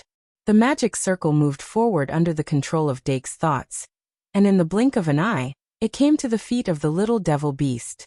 The little devil beast lowered its head slightly, and saw the Pride coat of arms under its feet. At this moment, the magic circle itself was like the moon temple, and the magic pattern at the edge of the magic circle was the murals of the god. The little devil beast was the statue of the moon goddess in the temple. It stood in the center of the energy gathering, and felt a huge and vast power continuously pouring into its body, swelling to the point of bursting. It's going to be full out." The little devil beast suddenly opened its eyes wide, and the skull pattern on its forehead almost instantly transformed into the Pride coat of arms. Its eyes were bloodshot. Its originally clear mind was affected by pride, and it was becoming chaotic. There was a hint of tension in the air. Dake's hand that held the magic card tightened, and he carefully observed the little devil beast's changes. At this moment, the little devil beast's performance was indeed the prelude to evolution. Whether it could successfully evolve or not was the key to whether the Pride card was developed or not. According to Dake's prediction, Pride should be a magic card that could allow the little devil beast to evolve into a complete form. The third-tier magic fairy. Under his slightly nervous gaze, the little devil beast's body gradually emitted the light of evolution. It suddenly opened its arms, as if welcoming a new life, and looked up at the sky. The dark golden light that lit up the entire laboratory quickly converged, and madly poured into the pride coat of arms between its brows. And then the light of evolution that burst out from its body became even more intense. Its body began to expand at a speed visible to the naked eye. In the blink of an eye, it stretched out from a ball into a luminous body with the outline of a human. Long and powerful arms squeezed out from the sides of its body, and its feet were slightly apart, and the wings on its back madly extended under the cover of the light. From the outline of the light, it seemed to have evolved into a devil beast, or an angel beast. The little devil beast's eyes were wide open. At this moment, it felt like the first time it evolved into a devil beast under the influence of Pride 3. But its body was surging with more turbulent and chaotic power. The originally dark golden power of Pride actually split into two in its body. Black symbolized darkness, and gold symbolized light. The two completely opposite attributes completely split. The black and gold torrents of light crazily clashed and splashed in its body, and after mixing, they were crushed. The kind of pain that felt like its entire body was being torn apart caused its body that was between evolution and non-evolution to become bent. Gradually, the black energy gathered to the left, and the gold energy moved to the right. The left body grew a huge curved horn and broken bat wings, and a huge claw that hung below the knee like a tube. The right body condensed a helmet that covered the eyes, 3 wings that emitted golden light, and strong arms with bulging muscles. Although it was just a luminous body with an outline, it was already very recognizable. The left side was a devil. The right side was an angel. Dake nervously watched the little devil beast's transformation. The last time something similar happened was when the little devil beast first came into contact with Pride 3. The power of light and darkness clashed in its body, causing its body to become half angel and half devil when it evolved. In order to prevent it from mistakenly evolving into Pride Shit Beast, Dake took the initiative to use Pride Eye, breaking the balance of light and darkness in its body. This caused the light in the little devil beast's body to be devoured by the darkness, and it finally evolved into Devil Beast. It was just as he had always understood. The little devil beast was a devil with the dark attribute. Darkness was deeply rooted in its body, and light was the invader. Therefore, when he guided the little devil beast to evolve, he chose darkness. But at this moment, the power of light was obviously purer and more turbulent. Compared to Pride 3, this Pride 3 contained more light factors, and it even suppressed the darkness. The left half of the little devil beast's body was gradually being eroded by the golden light on the right half. The part that belonged to the angel occupied more of its body, but the middle line where light and darkness intersected had more distortions. Dake's heart sank slightly. From Pride Eye to Pride 2, the proportion of light in Pride card increased, and now it was completely out of balance. Pride's symbol was the sun that brought light to the world. Its favorite attribute was light, and it was originally incompatible with darkness. But pride was one of the 7 sins, and it was born from darkness. Therefore, the contradiction was obvious. Although the existence of Basti Beast had proved that light and darkness could be combined, but for a single individual, it did not have the capacity to contain light and darkness.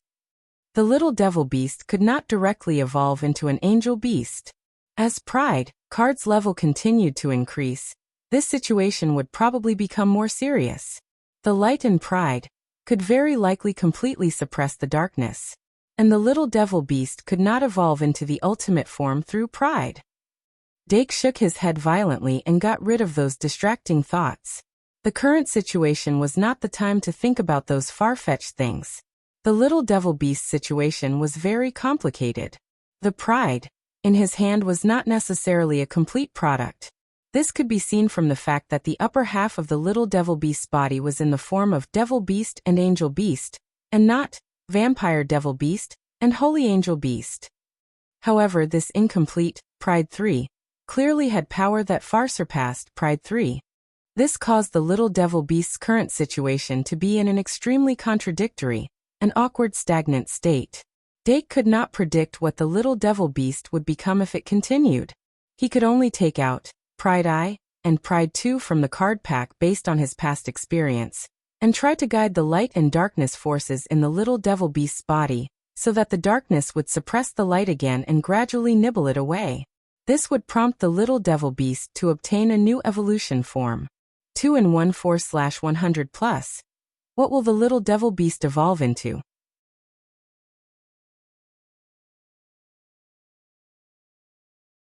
Chapter 535. Since Pride 3, the power of light had been able to fight against the power of darkness. Therefore, if he wanted to guide the little devil's power to the side of darkness, he could only use Pride I and Pride 2. Dake took out 2 Pride I cards and 3 Pride 2 cards from his card pack. He only pondered for a bit before activating the 2 Pride I cards first. As the 2 dark golden balls of light entered the little devil's body, the black light that was about to be completely suppressed by the golden light showed signs of counterattacking. However, it was more like a struggle before death. It only moved a little before being quickly suppressed without causing any waves. Dake frowned slightly as he held the 3 Pride 2 cards in his hand, and started to summon from the first one. The dark golden light shot out from the card and hit the emblem between the little devil's eyebrows, causing the light around it to ripple again. The black light on the left finally showed signs of fluctuation, but the golden light on the right also slightly increased. After waiting for 3 seconds, Dake immediately summoned the second Pride 2 card, followed by the third one, which was the newly developed one. With the infusion of the 3 Pride 2 cards, the black light on the little devil's body finally had the ability to fight against the golden light. However, it was only able to fight against it. Remember the website, MVIP can't you? VIP. Under Dake's nervous gaze, the black light that caused a wave of counterattacks was finally suppressed by the golden light. Then, it was like a tsunami that crushed the little devil with an unstoppable momentum. A large area of distortion appeared on the glowing body of the little demonic beast in an instant. Its consciousness became more and more chaotic under the clash of light and darkness, but its hunched body stood up straight. Roar! A sharp demonic roar was squeezed out from its throat. Dake's face suddenly stiffened. The difference between Pride 2 and Pride X was huge. 3 Pride 2 cards couldn't affect this Pride X card to a certain degree. Now he only had 1 Pride 3 card that balanced light and darkness. If he used this Pride 3 card, it could indeed reduce the ratio of light and darkness, but it couldn't let the darkness suppress the light. Dake suddenly realized that he was at his wit's end. The left half of the little devil's body that was crushed by the golden light seemed to have countless exposed glowing veins that were wriggling, revealing a ferocious aura that was incompatible with the light attribute. If this continued, it would undoubtedly go down the wrong path of evolution. Although the magic fairy would eventually degenerate due to its nature, the wrong evolution experience would definitely leave a deep shadow in the little devil's heart. Whether it evolved into a poop beast or a snot beast by mistake, Dake didn't want to see it. Seeing as the little devil's body was about to be completely covered by the twisting golden light, Dake clenched his teeth to draw out 4 Bliss 3 cards from his card pack. If there was one type of great sin card that leaned towards darkness, it would undoubtedly be Bliss. For different versions to balance to Dake to change to make to light and dark to balance. Dark's mind raced as he subconsciously chanted the incantation of a normal summoning spell. He to make. 2. The golden pink light lit up the entire room. However, the power of bliss that was forcefully inserted into the little devil's body didn't combine with Pride's power of darkness to resist the power of light. The pink power of bliss became a third power and mixed into the twisting golden light. The red light in the little devil's eyes became more and more intense. The 3 powers were fighting inside its body, causing the right half of its angelic body to distort. In the end, before Dake could do anything, the little devil's endurance had reached its limit. Roar! With a ferocious roar, the little devil's body had completely turned into a mixture of twisted golden light. But when its stagnant evolution restarted, a pitch-black beam of light shot out from under the cover of the golden light in an extremely abnormal manner. As the little demonic beast's body abruptly grew in size, the black light that should have been nibbled away by the golden light erupted from the core of its body. Not only did it tear apart the golden light on the surface, it even brought the entire laboratory into a pitch-black terror.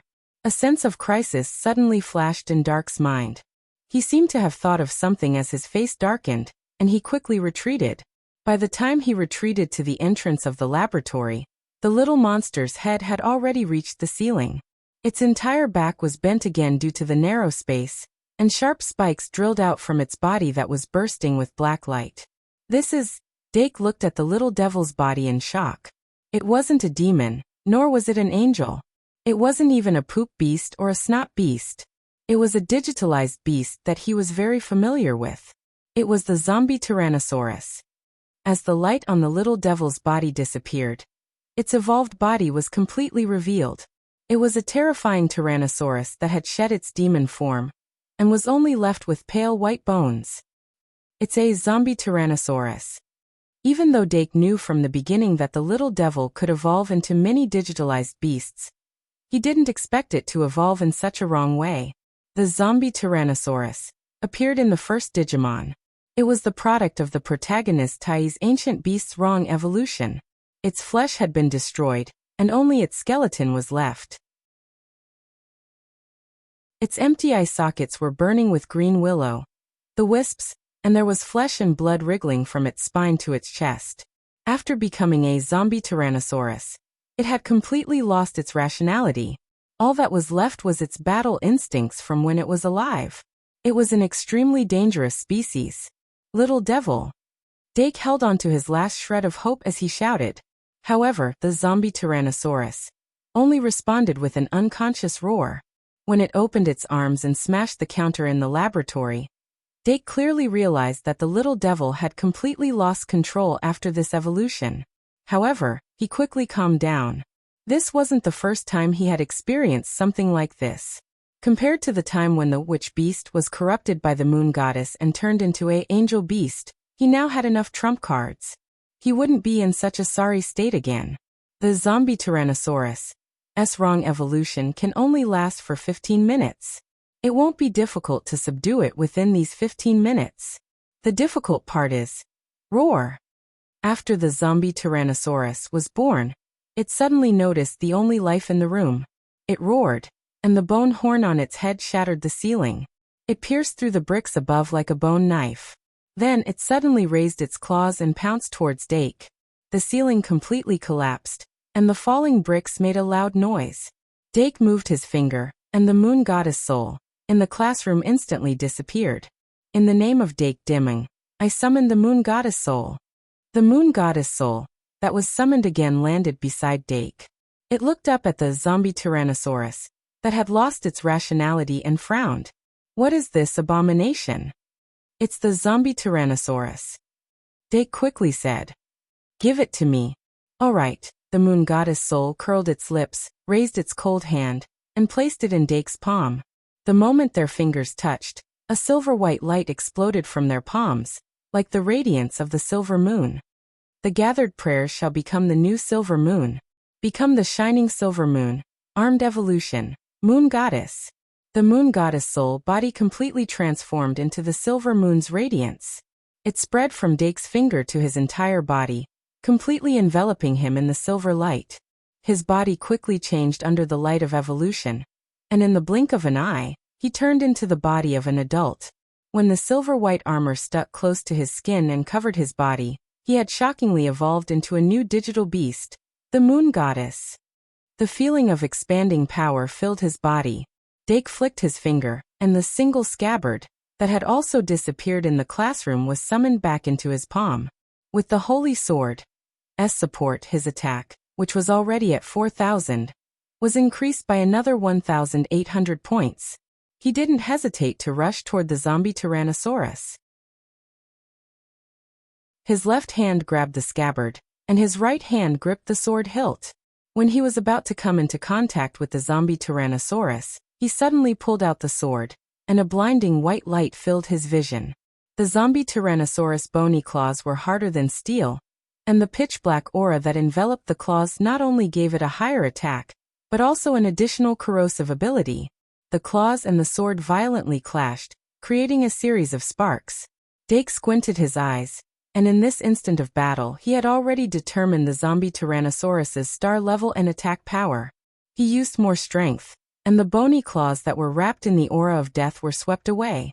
Then he stomped his foot, and at the same time the floor caved in, he leaped up, and used his small size advantage to dodge the zombie Tyrannosaurus' other claw. And with a flip he jumped onto the zombie Tyrannosaurus's shoulder. Standing on the pale white skeleton, Dake's gaze was fixed on the zombie Tyrannosaurus's spine. It contained the zombie Tyrannosaurus's last bit of flesh and blood. And it could launch a powerful organic missile. Once it launched the missile, even if Dake could block it, the Duke's mansion wouldn't be able to. He didn't want to be known as a home demolisher, even though he had already demolished countless homes, and treated them as if they belonged to someone else. Therefore Dake raised the single scabbard high up, and at the same time he jumped down, he slashed down with all his strength at the zombie Tyrannosaurus's spine. Shattered bones and splattered flesh fell in all directions. Dake had successfully killed the zombie Tyrannosaurus's most powerful killing move in the bud. Without the missile launcher, the zombie Tyrannosaurus was like a tiger without its teeth, and at most it was just a monster without a sense of self. Just as Dake was thinking this, the zombie Tyrannosaurus, who felt pain, suddenly turned its head, and opened its bloody mouth to spit out a pitch-black breath filled with the smell of curses. Lunar God Mirror. Dake stepped into the air and quickly turned around, and the heart-protecting mirror on his chest turned into a shining silver moon. Moonlight energy rushed out, and like a round mirror condensed from moonlight, it completely blocked the zombie Tyrannosaurus's cursed breath. Then he swung his sword and blocked the zombie Tyrannosaurus's bone tail that was sweeping toward him. Lunar God's suppression of the zombie Tyrannosaurus was all-encompassing. Even the difference in attack power was completely overcome after he equipped the single scabbard. The only problem was that after using the killing move, Lunar God Mirror, the moonlight energy stored in the Lunar God Mirror would be completely released without leaving a single drop behind. The Lunar God's personality armament. Mana consumption would have to be provided by Dake himself. The mana consumption was even greater than the Lightbringer's, and it was hard to support. Huff, Dake took a deep breath, and after cutting off the zombie Tyrannosaurus's tail, he completely suppressed it, and then stared at the zombie Tyrannosaurus's eyes. Even though the zombie Tyrannosaurus was categorized as a wrong evolution of the subancient beast in the anime, but in the world of digital beasts, there were only examples of failed evolution that turned into snot beasts or poop beasts. There was no such thing as a wrong evolution. The zombie Tyrannosaurus was also one of the millions of digital beasts. It could even continue to evolve into an infinite Tyrannosaurus, or a dark battle Tyrannosaurus. Even though it was very difficult, the zombie Tyrannosaurus could still maintain a small part of its rationality. This meant that, as long as he could awaken the little devil beast's rationality, even if it was a wrong evolution, the zombie Tyrannosaurus could still be used as a trump card. That pride card might not be complete, but he could use other ways to make up for it. As long as he could awaken the little devil beast's rationality. Dake's eyes flashed. The last time he encountered a situation like this, he used White's fantasy beast, Stag, and her killing move Light of the Soul, as a medium to build a spiritual connection with the little devil beast. This time he did not have the fantasy beast, Stag, in his hands, but he had the Three Flowers technique, that could also trigger spiritual power. The Three Flowers technique, that Yvette taught him originally, existed to allow him to cast the Mind Furnace in the Triad armament forging. But it also helped him build the foundation to master spiritual power. Young master. When Olga broke through the door, Dake closed his eyes and concentrated, causing his spirit to be highly concentrated. Drip. It was as if a drop of water had dripped into his heart, causing ripples in his heart and slowly spreading outwards. Dake's fingertips gradually lit up with white light, and then he pointed at the zombie Tyrannosaurus's forehead. The zombie Tyrannosaurus's final claw attack was broken by Olga, who arrived in an instant. Dake easily built a spiritual connection with the little devil beast. His spiritual power broke through the dark chaos and touched the depths of the little devil beast's heart. A trace of extremely soft emotion suddenly emerged from the bottom of his heart. It made his nose feel a little sour. He took a breath and stabilized the fluctuations of his spiritual power. He whispered, "Little devil beast, don't tell me you want me to wake you up?" There was almost no hesitation at all. The little devil beast suddenly opened its eyes. The ferociousness in the zombie Tyrannosaurus's eyes quickly calmed down. Although it was still struggling, the depths of its eyes had recovered its clarity, the so-called fetters. It was just SOSO. 2-in-1 4200 plus. Requesting monthly votes, _.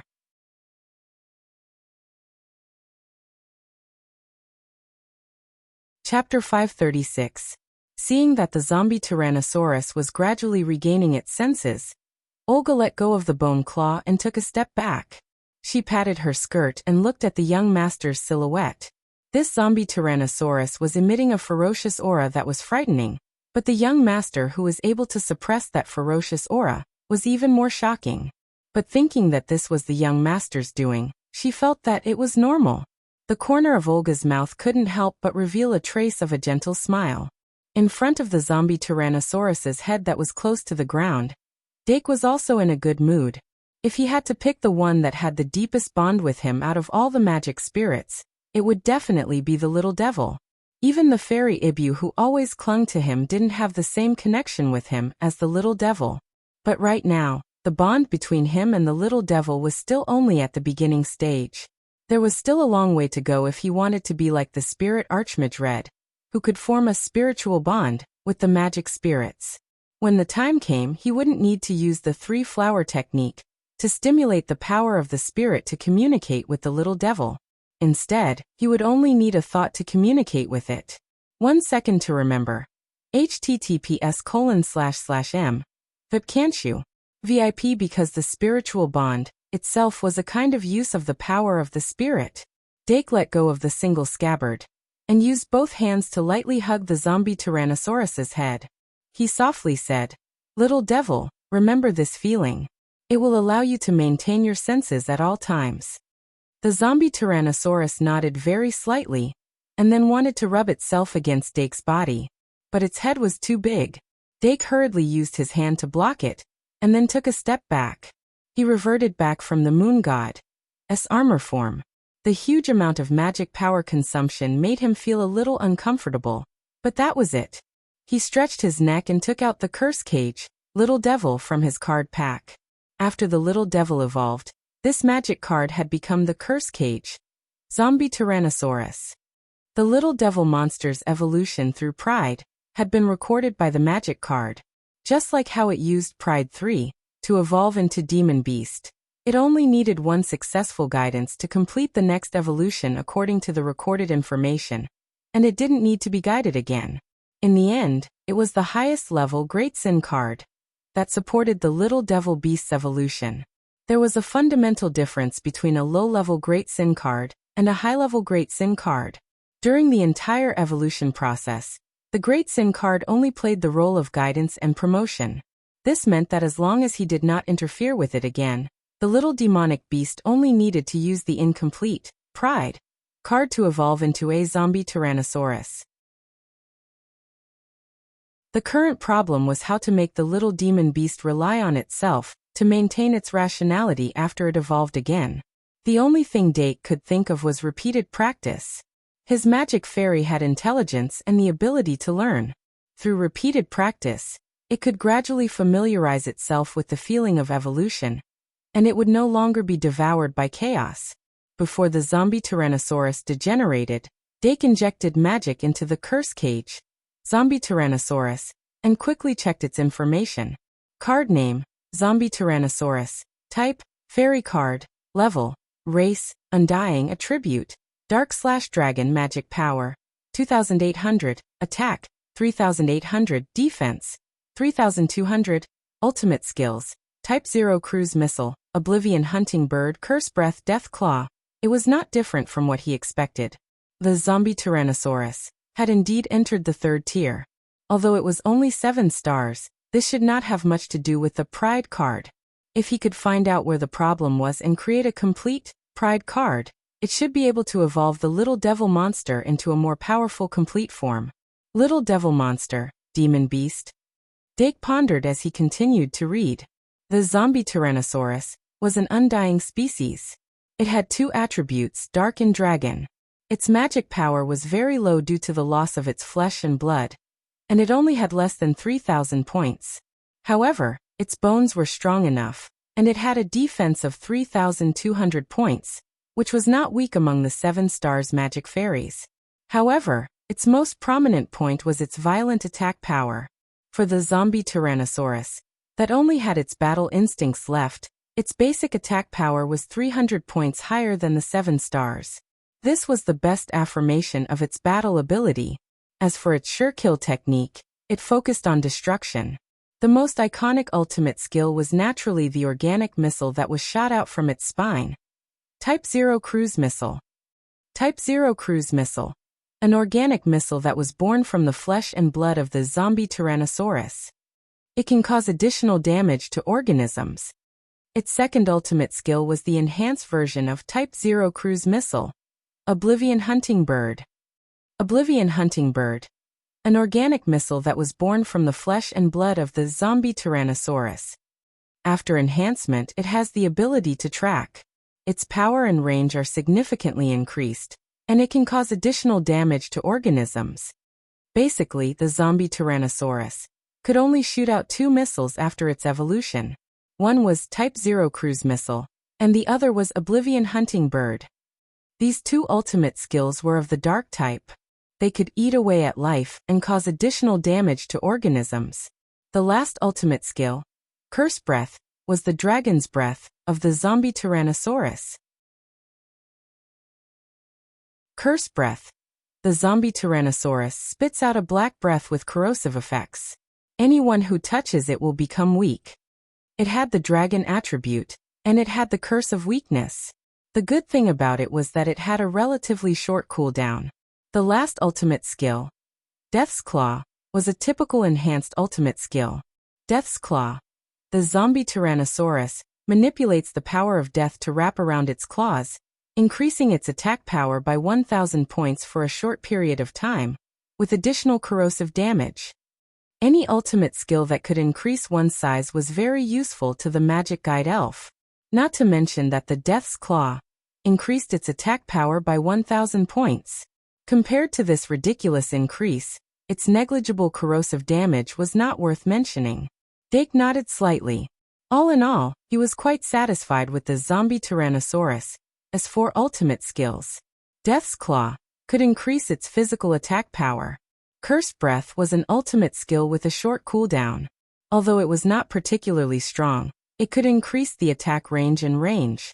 As for Type 0 Cruise Missile and Oblivion Hunting Bird, they were the real deal. Its power was definitely not inferior to the 9-tailed fox, Tengu. Although Dake wanted to test out the Type 0 Cruise Missile and Oblivion Hunting Bird's power, he had already cut off the zombie Tyrannosaurus' spine, so he could only leave it for later. When he finished analyzing the zombie Tyrannosaurus' information, 15 minutes had already passed. The zombie Tyrannosaurus' body emitted a magical radiance. Its huge white skeletal body quickly shrunk in the radiance, and in the blink of an eye, it turned back into a little demon beast.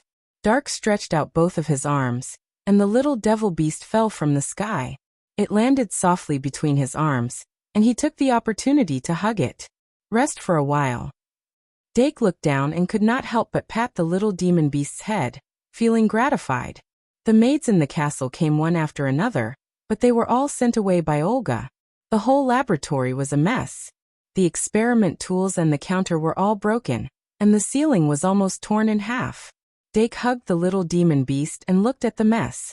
He sighed, picked up the magic pen, thinking bottle, and other important tools and turned to leave. Today was already the 28th of August. Considering that the experiment was not completed, he gave up on the idea of taking the magic car back to school. He was prepared to take the flying dragon back to school on the 31st of August. But now that the experiment was completed, if he were to leave tomorrow morning, it's too rushed. Dake shook his head. Although it took 3 days to take the magic car back to school, and the journey was not comfortable, it was the choice of most students, and it had a subtle sense of ritual. So he had considered it at the beginning. But now that things had come to this, he could not force it.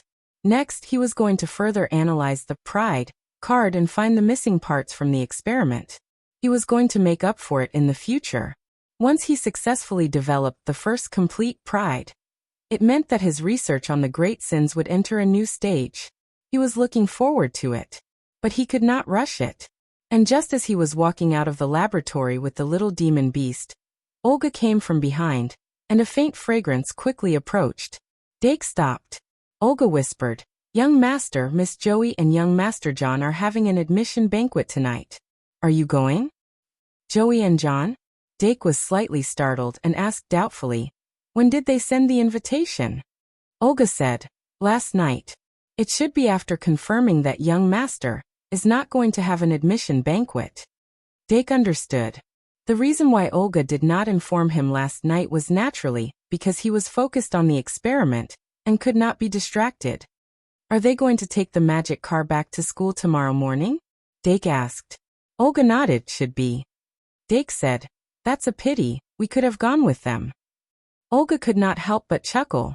Although the young master was deeply regretful, this was very likely to be a blessing in the eyes of Joey and John. Dake waved his hand and said, "Since they sent the invitation, it's not good to not go. Get ready." Olga immediately said, "Yes, young master." John and Joey were only a year younger than Dake, and at the end of July, they had already received the Shungmalian Academy's admission invitation. Apart from the different hairstyles, the twin siblings had almost the same facial features and body shape. Perhaps in a few years, when they grew up, there would be a clear difference in body shape. But at least for now, it was difficult to tell. Dark had once taken them for a swim in the waterfall pool in the backyard, playing with those cute and rare water beasts. It could be said that he had left behind a relatively good childhood memory. But since then, the two sides had gradually drifted apart. Now that John and Joey were about to become first-year students in the Shungmalian Academy, they would spend a lot of time together in the future. Hopefully they could get along well. But when Dake took another step, Olga said, "Young master, there's one more thing."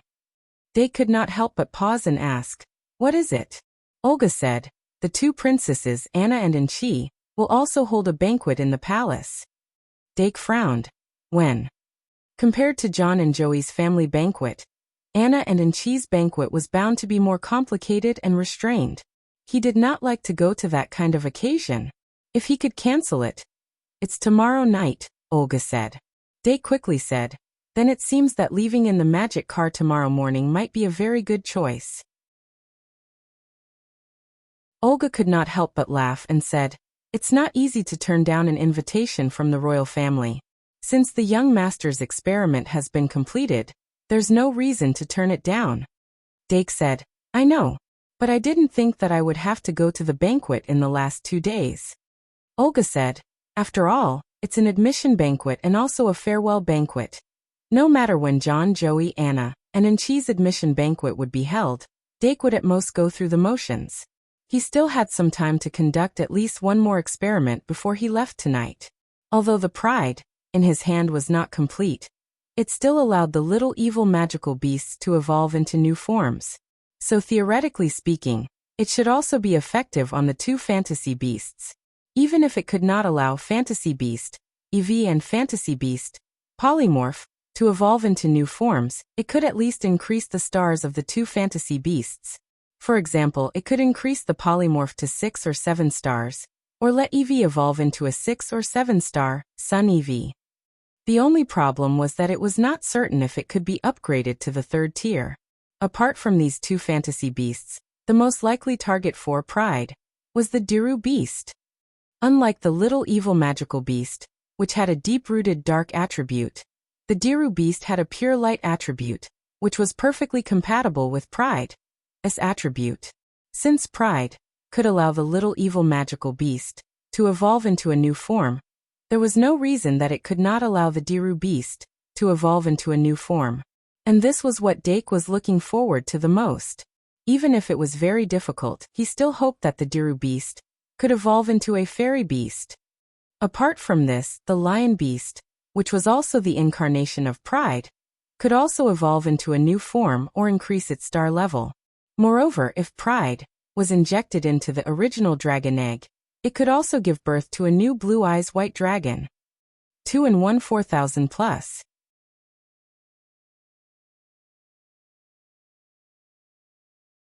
Chapter 537. Let's start with the polymorph monster. After the cooldown of pride was over, Dake summoned the illusionary beast, polymorph monster, to his side. The polymorph monster was very inclusive, and any Great Sin card above level 1 could increase its star level. Using the polymorph monster, he could directly see the amount of energy in a Great Sin card. Hurry. After the polymorph monster was summoned, it immediately stretched its body and made itself as thin as a bamboo pole. Then it started to sway excitedly. Clearly, the little fiend that had returned to the classroom had already bragged about how it had obtained a new evolved form. As for the dangers of the evolution process, with its personality, of course, it didn't mention a word about it. The magic guide fairies probably only knew that the little fiend had used pride to evolve into a 7-star magic guide fairy. Hurry. Dark grabbed the polymorph's face and pulled it out. He laughed and said, "Why are you looking forward to it so much? It's not like you can evolve." The polymorph monster. Dake laughed and activated pride in his hand.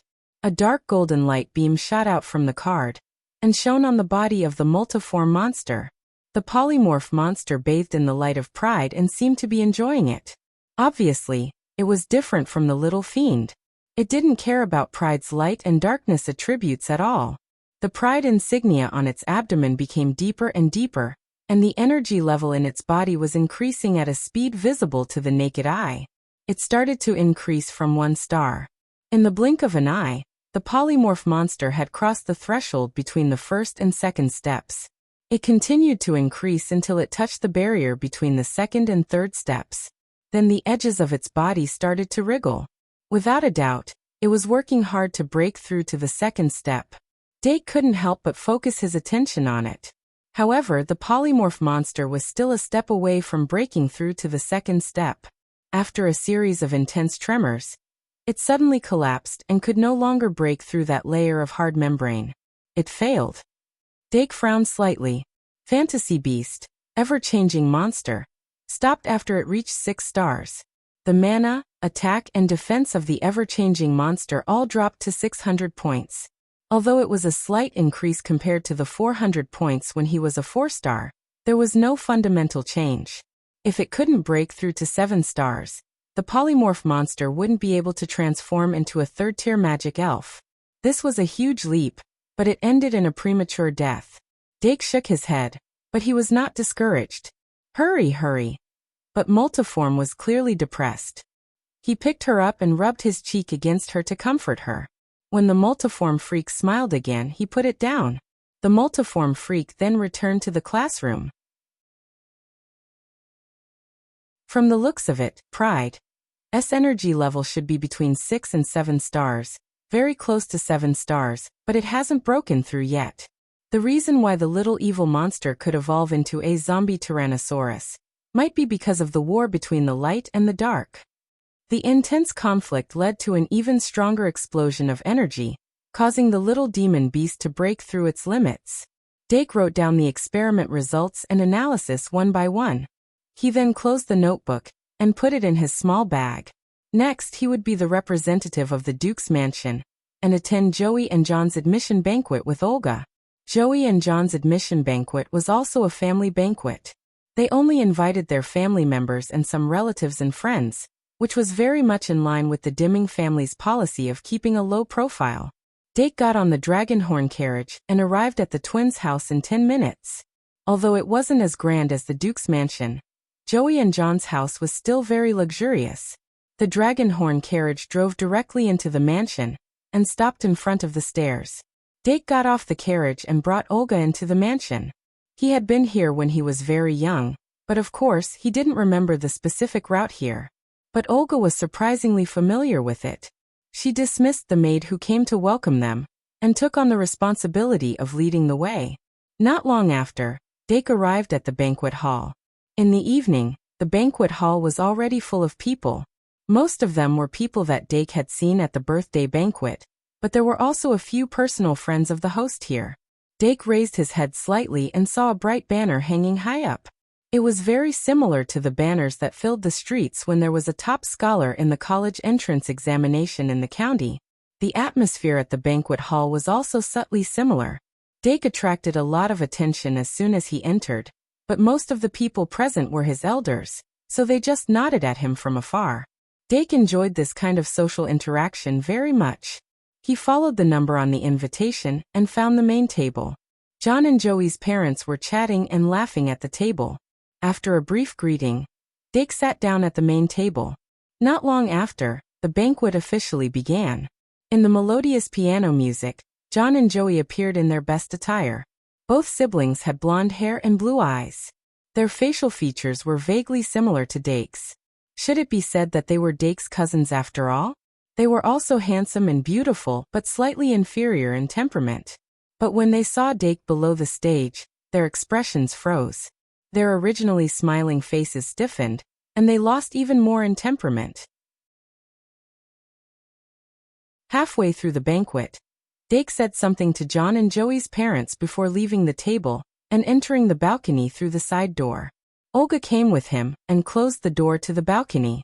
Most of the noise in the banquet hall was cut off. Dark took out Pride, and Illusory Beast, Ibu from the balcony and prepared to test them out. Little Ibu should be flipping through a book in the bedroom at this time, right? Dake guessed Ibu's behavior, so he activated the summoning and summoned it from the magic card. Squeak! Little Ibu spread its limbs and jumped into Dake's arms the moment it appeared. Dake patted its head, then rubbed the fur on its neck and said with a smile, "Although it's night now, I'll have to trouble you to evolve into the sun Ibu." Squeak! Little Ibu nodded vigorously, its face full of interest. Unlike the multiform monster, even if Ibu was only upgraded to 6 stars, it would bring a huge increase in strength. It had been looking forward to it ever since it returned from the multiform monster. And now it could finally fulfill its wish. Thus, under the starlight, he used the usual summoning spell to summon Pride. This mansion was very safe, and there wouldn't be anyone who didn't know better at a family banquet. He successfully activated Pride, allowing little Ibu to evolve into Sun Ibu, under the light of Pride. A Pokemon like Ibu only had one stage of evolution. It wasn't like other Pokemon that had a second stage of evolution, or even a Mega Super Evolution after that. This was despite the fact that it also had the potential of Extreme Evolution. However, Extreme Evolution wasn't a traditional evolution. It was a special technique that could make a Pokemon's body grow larger, and it probably couldn't be achieved with the Great Sin card. In comparison, Mega Evolution could be achieved with the Great Sin card at the later stages. While Dake was thinking, little Ibu had already completed its evolution. That Illusory Beast, Ivan Magic card had already become Illusory Beast, Ivan the Sun. And there were indeed 6 stars on the Magic card that represented its level. Card name, Magical Beast Sun Ibu. Type, Sprite card level. Race, Bird Beast Attribute. Super, Magic Power, 3000, Attack, 2600, Defense, 1300, Ultimate Skills, Magic Mirror, Telekinesis, Future Foresight, Cantrip, Map. After evolving, the Sun Ivan didn't become too cold and aloof because of Pride. Although it turned its head to the other side, it didn't struggle and escape from Dake's embrace. Only a sentient Magic Guide sprite could adapt to the environment and change. To a Magic Guide sprite that was gradually accustomed to the Great Sin card, it had a certain degree of resistance towards emotional interference. Dake injected magic power into the Magic card, and thoroughly understood the 6-star Sun Ibu's information. He couldn't help but smile. Comparing the 6-star, Magical Beast, Sun Ibu to the 4-star Magical Beast, Sun Ibu, apart from a substantial increase in the 3 attributes, the most important thing was the increase in ultimate skills. Going from 3 Sure-Kill skills to 4 Sure-Kill skills, this made Illusory Beast, Sun Ibu a rare gold card. And this additional ultimate skill was the Cantrip. Dake wasn't familiar with ultimate skills like Cantrip. He was more familiar with the 2 ultimate skills that had the same entry, the Cantrip Dimension, of the Cantrip Dimension, of the Cantrip Dimension, of the Cantrip Dimension, of the Dream Demon. Cantrip Dimension. S effect was to exchange one's attack and defense values. Cantrip Dimension. effect was to distort space, causing faster targets within the dimension to move slower. These two ultimate skills were worthy of being called cantrip, as they possessed mysterious transformations. Thus, when he saw the ultimate skill cantrip, his expectations were high. As for the son Ibu, it didn't disappoint his expectations. Cantrip, seizing the opponent's gap, using superpower to exchange one's possession with the opponent's. At first glance, this was a sure kill skill that looked ordinary and unremarkable. It seemed to be the same type of ability as Ibu's desire and Meow Meow's thief. However, after careful analysis, one would find that it was fundamentally different from killing moves like desire and thief. The most crucial point was the definition of possession. The so-called possession could be an item in one's hand, an armor or weapon on one's body, or an equipment that was already equipped. Looking deeper into it, Dake realized that this was an ultimate skill that could force the opponent to possess something. Exchanging it with an armor or weapon meant that the opponent would be forced to equip the exchanged armor or weapon. And if it was an equipment, it could force the opponent to equip it. Yes, Dake realized that he finally had an ultimate skill that could force the opponent to equip an equipment card. Sour Plum Superman. This meant that he could turn the opponent within its effective range into a trash with 100 magic attack and defense in an instant. And there was no way to dodge or defend against it. The equipment of the original equipment card usually required some gestures or starting verbs. For example, the starting verb of Sour Plum Superman was, "Eat sour plums, become Superman." As for Moon God's armed evolution, it had a longer opening sentence. Lightbringer even had to use Magic King to launch the Badge of Light. The most basic starting phrase of an equipment card was equip, transform. Even if one couldn't shout it out, they had to at least chant the starting verb in their mind to equip it. Therefore, unless it was some kind of equipment with erosive or robbing properties, the target couldn't be forced to equip it. Even if the target was forced to equip it, they could usually remove it immediately. Ivan the Sun's ultimate skill, cantrip, could break through this point and force the opponent to equip it. The main question now was whether Ivan the Sun needed to transform into Sour Plum Superman before he could use cantrip to exchange equipment with his target. If he needed to transform, Sour Plum Superman's equipment requirement was that the wearer had to be at least in human form. Secondly, once he was equipped, his ultimate skill would be sealed, making it impossible for him to use cantrip. Therefore, if Ivan the Sun wanted to use cantrip to force the target to transform into Sour Plum Superman, he would probably need some special training to adjust the usage of cantrip. As for whether the opponent could exchange equipment if they didn't have anything in their possession, of course they could. Regarding this point, the information in the magic card clearly stated, and if the opponent had something in their possession, the cantrip would fail. Dake didn't do too many experiments on the balcony. After exchanging a stone with Ivan the Sun, he returned to the banquet hall. The people in the banquet hall weren't too surprised by the sudden appearance of a magic elf on his shoulder. When he sat down at the main table, Chown and Joey were forcefully brought in front of Dake by their parents. They kindly asked Dake to take care of them in the academy. As parents, they were always worried about their children going on a long journey. Although being accepted by the Shungmalian Academy was something to be proud of, the long 9 months of separation would make them extremely worried. It was likely that there would be 2 more figures in the Shungmalian Academy in the capital. Dake gently agreed to their request. He then held Chown and Joey's hands and said, "Don't worry, I will take good care of them." Chown and Joey's parents were overjoyed. When he returned to the Duke's mansion, it was already 9:30 at night. Dake stood at the window of the bedroom and looked at the night scenery for a while. He then took out the pride again and looked between the lion and the Diru beast. The lion and the Diru beast were both second-tier magic elves. This increased their chances of successfully evolving. Dake would also try to let the little demon beast evolve into a demon beast before using pride on it. However, the result wouldn't be much. When he turned around, he saw the lion and the Diru beast waiting behind him. Whether it was the lion or the Diru beast, they both knew that it was their turn next. Unlike the 2 magic beasts, the lion and the Diru beast had the possibility of evolving into a new form. The pride in their hearts also wanted to be at the front of the team. Apart from the elusive second refinement, only evolution could make them continuously stronger. Who's first? Dake waved the pride in his hand and asked.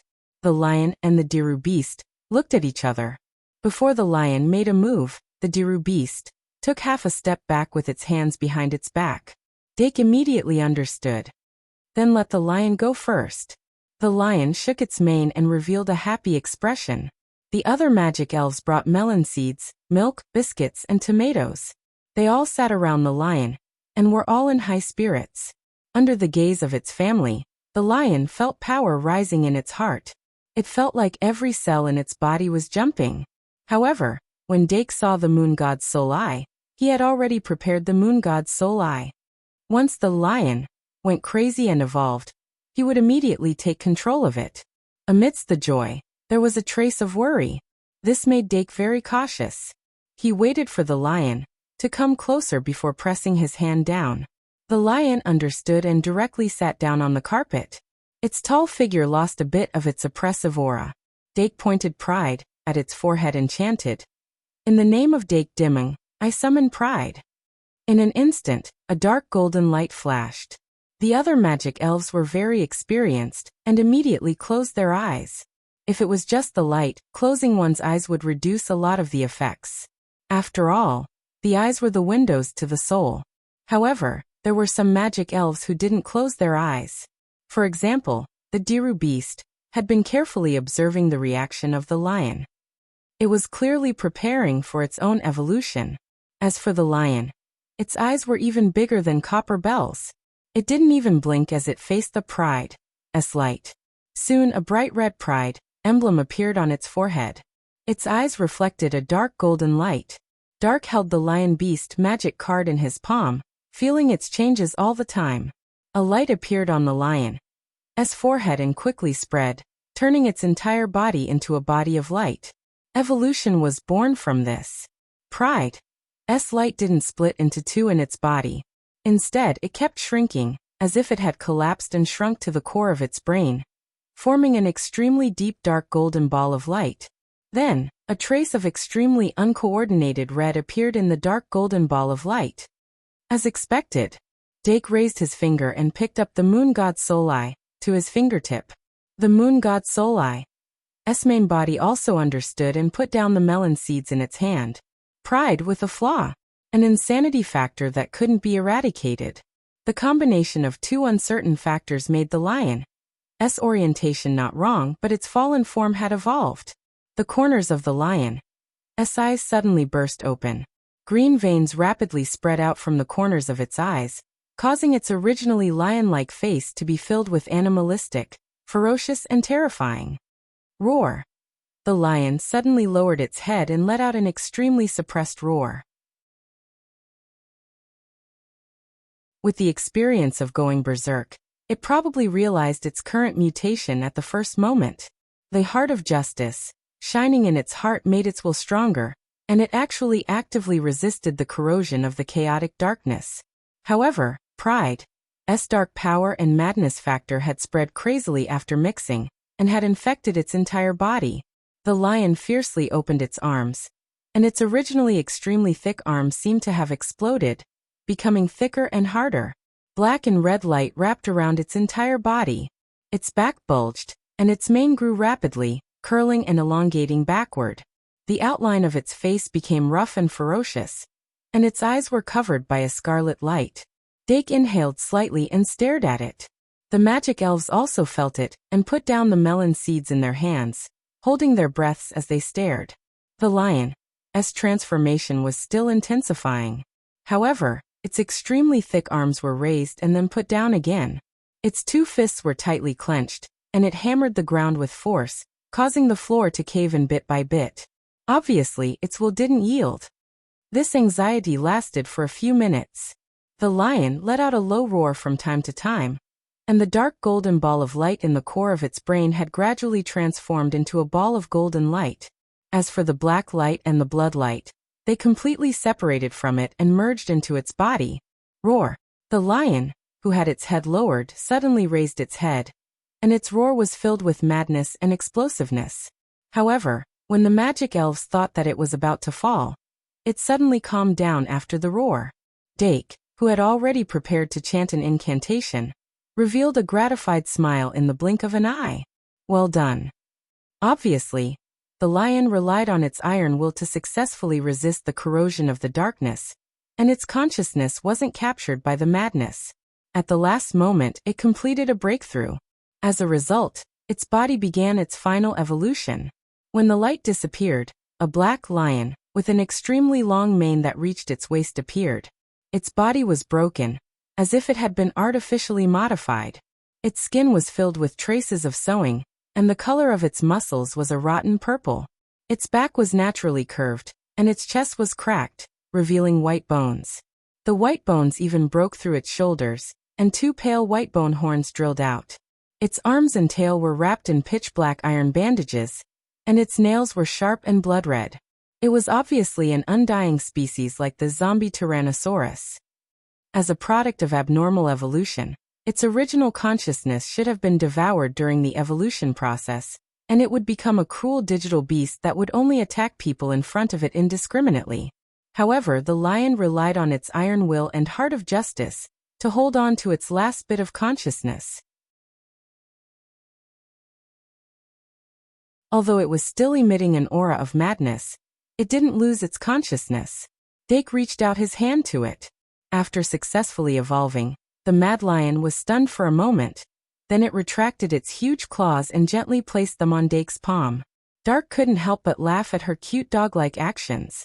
He held the mad lion's two fingers and shook it, saying, "Congratulations on defeating the madness in your heart." Card name, Mad Lion. Type, Elven card. Level, race, undying species. Attribute, dark/combat. Magic power, 2900. Attack, 3300. Defense, 2800. Ultimate skills, Beast King's Falling Fist, Corrosive Claw, Mad Heart of Justice.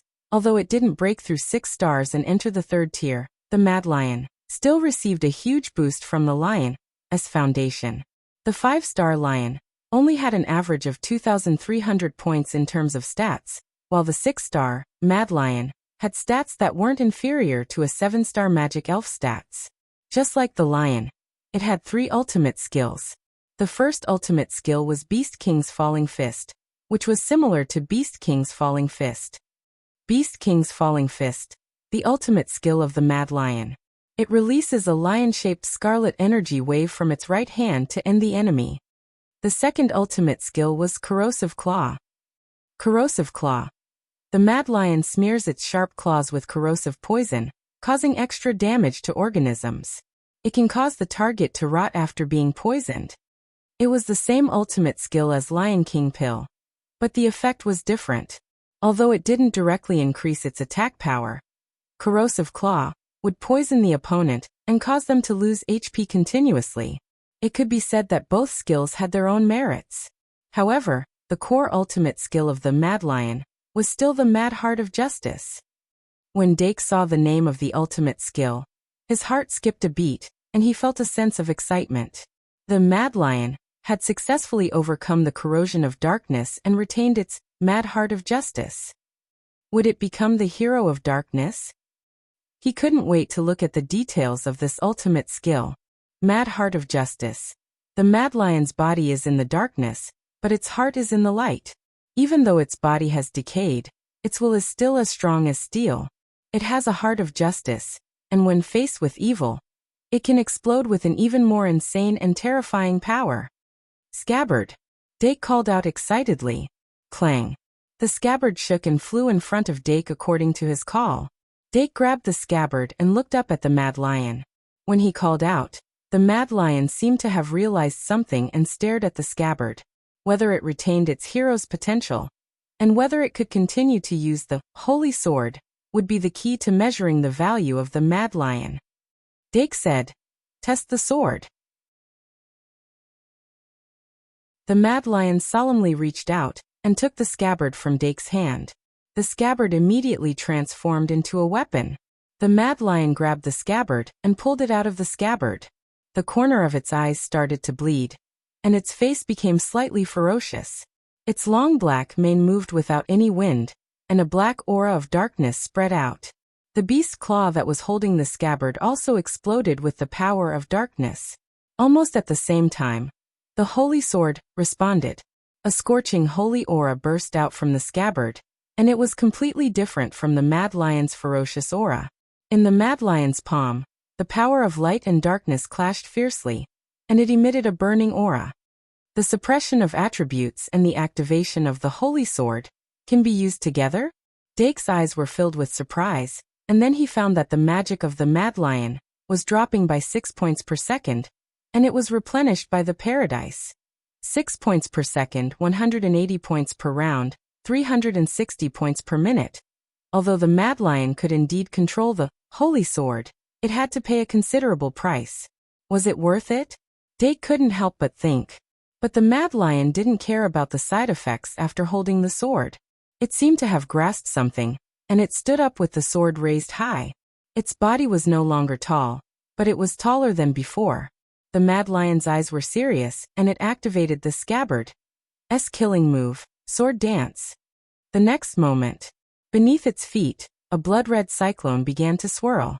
An extremely ferocious and crazy aura burst out. More blood-red cyclones wrapped around the mad lion's body, and on the blade of the scabbard, a blood-red storm appeared. What is this? Dake couldn't help but exclaim. The mad lion's voice was filled with fanaticism, and it muttered, "Mad dance." Dake frowned slightly, and immediately took out the scabbard's magic card, and injected magic power to check. Soon the information came back. He was surprised to find that the effect of the scabbard, weapon form, additional killing move, Sword Dance, had become additional killing move, Mad Dance. The mad lion and the holy sword's attributes clashed, and the holy sword gained a new killing move after being eroded. Mad Dance. The mad lion releases its rage, and greatly increases its attack. The crazier it is, the more it increases its attack. The minimum basic attack increase is 50%, and the maximum basic attack increase is 150%. It also has a corrosive poison. For every second before it is released, 100 points of magic power will be consumed. The Sword Dance, which was already extremely terrifying, was further enhanced after the mutation. The original 100% basic attack increase was forcefully increased to 150%, and it even had an additional poison. This corrosive poison was obviously inherited from the corrosive claw, and it had the same effect. Dake was shocked, and his mind was quickly calculating the attack limit of the mad lion. The original 3,300 points of attack could be increased to 3,300 by 250% plus 300 by 6, equals 10,050 after using the Mad Dance. If the Mad Dance was used during the last slash of the triple slash, it could increase the attack by 3,300 points. When the two were combined, it would be 13,350 points. One slash to break 10,000 points. Although pure attack power was not very useful sometimes, the deterrent effect of breaking through a certain height was very obvious. The reason why Dake's Milkkin was able to achieve miraculous results was because of the stacking roll, which could cause more than 10,000 points of damage after 5 roll. Now the Mad Lion also had the ability to hit its limit. Although there were many limitations to using it in a real battle, it had increased its upper limit. Dake couldn't help but reveal an excited smile. Soon after, he felt a burning gaze on his face. When he turned his head, he saw that the Dilu beast was fine. Dake couldn't help but smile. Obviously, after sensing the berserk aura of the Mad Lion beast after activating the Mad Dance, the Diru beast couldn't hold back anymore, and wanted to try injecting pride as soon as possible. 15 minutes later, the lion beast returned from its madness, and there was still a trace of madness on its face. "How do you feel?" Dake asked with concern. The lion beast raised its hand and said, "Surprisingly, it's not bad." The more stable and honest a person was, the easier it was for them to hide their emotions in their heart. After evolving into the Mad Lion, it found a way to vent its emotions, and it felt very comfortable. Remember this feeling. After Dark praised, He turned his head and found the little fiend magical beast in the group of magic elves, and said, "Don't worry. Learn from the lion beast." The little fiendish beast's face immediately fell. The bedroom was filled with joyful laughter. An hour later, the pride's cooldown was completely finished. Without waiting for Dark's call, the Dilu beast had already silently appeared beside his feet. Its upturned face was tightly taut, but the expression in the depths of its eyes and its abnormal behavior clearly expressed its urgency. Dake seemed to have heard its thoughts. "It's my turn, it's my turn." Thus he put his hand on the Dilu beast's head and enjoyed the soft touch as he said, "It's your turn, it's your turn." The Dilu beast's expression suddenly became embarrassed. It looked away and its cheeks turned red. The army of onlookers, led by the vampire's daughter, also quickly gathered. The little demon beast flew in the air, and looked like it was watching a good show. It had the experience of the pride being injected into its body, so it was very clear about the conflict of light and darkness within the pride. Although the light within the pride was stronger than the darkness, it didn't mean that it didn't have the darkness attribute. A pure darkness attribute devil type and a pure light attribute angel type would have to cross a barrier that was difficult to break through when receiving the pride for the first time. Even the lion beast with no attributes had such a difficult time evolving, let alone the Dilu beast. "Jia jia jia, take my pain." The little demon beast was wildly laughing in its heart, but it suddenly felt that something was wrong. It lowered its head and found that all the magic guide elves were looking at it, especially that hateful white cat. It looked at it as if it was looking at a piece of paper. It suddenly felt that something was wrong. "Cough." Dake coughed and lightly said, "Little demon beast, I'll accept your concern for the Dilu beast." The Dilu beast sat down cross-legged in front of Dake, as if it was receiving a peerless master's teachings. Dake picked up the pride and pointed the card at the Dilu beast as he asked, "Are you ready?" The Dilu beast calmly nodded. Dake reminded it, "It might be a bit painful." The Dilu beast opened its mouth and said, "It's okay, I can take it." Dake replied, "That's true. Pride's attributes are already leaning towards the light attribute, so the risk you'll have to take is less than the little demon beast. Of course, it might be unexpectedly easy. In short, stick to your own will, believe in yourself and believe in me." The Dilu beast's eyes were watery as it nodded again. "Then let's begin. I'm going to inject." Dake paused for a moment and chanted the usual summoning spell. "In the name of Dake Dimung, magic guide summoning." In an instant, a bright light shone. The entire bedroom was dyed in a dark golden radiance. Pride's aura surged and spread out like a wave. In their own bedrooms, Arvette, Claire, the head maid, and the other powerhouses all glanced in Dark's direction at the same time. "It's starting again?" They almost whispered in their hearts at the same time. Some continued to look in that direction, while others turned back and closed their eyes to sleep. Pride's aura was powerful enough to alarm the entire Duke's residence. The Dilu beast was receiving Dake's infusion in his bedroom. It was very similar to the situation when the little demon beast received the infusion. Pride's radiance split into two after it was injected into its body. The golden light and the black light followed the appearance of the pride emblem and occupied their respective territories in the Dilu beast's body. As the Dilu beast's body gradually turned into a blurry glowing object, it also turned into a black and gold cat with two faces. However, it didn't look like a demon on the left and an angel on the right. Instead, it looked like a black cat on the left and a white cat on the right. The black Dilu beast and the Dilu beast coexisted as one. It even made Dake have the thought that if he took out a fusion card, it would be able to evolve into a Basti beast.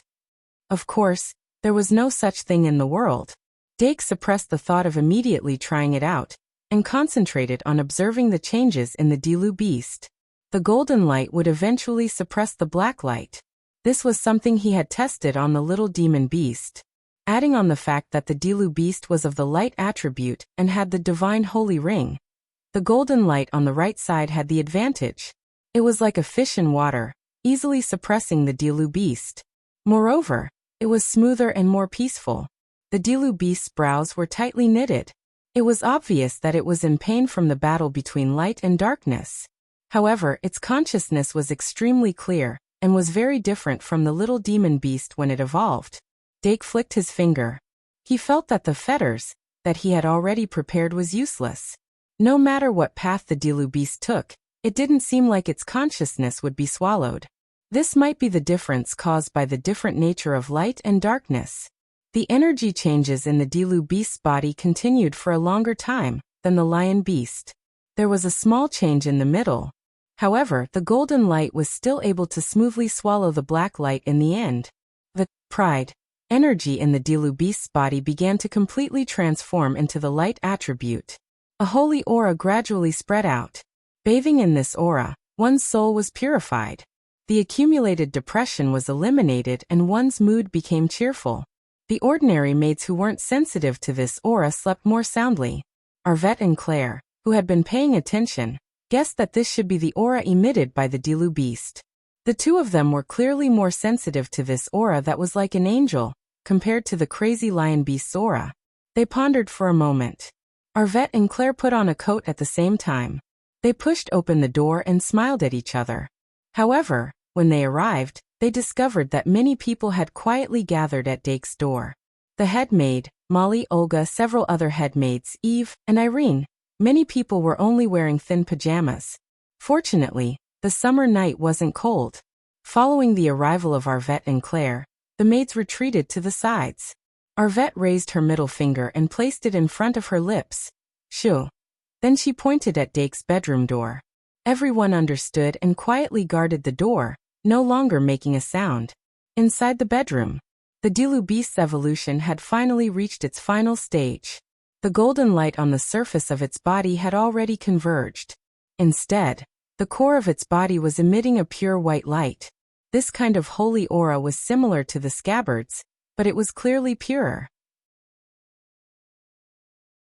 There was also an indescribable aura that made people feel as if they were bathing in the spring breeze, but they didn't dare to profane it. At this moment, Dake clearly realized that the Dilu beast was evolving into an angel. In the Dilu beast's evolution path, there were large amounts of the holy beast and angel. However, the holy beast's posture was very obvious. Its appearance was different from a human's. At this moment, the Dilu beast's appearance had already elongated from a cat's appearance to a slender human body. 3 feather-like protrusions extended from both sides of its head. White light also extended from both sides of its back. Without a doubt, this was the embryonic form of the angel's wings. If everything went smoothly, this white light would turn into a total of 8 wings.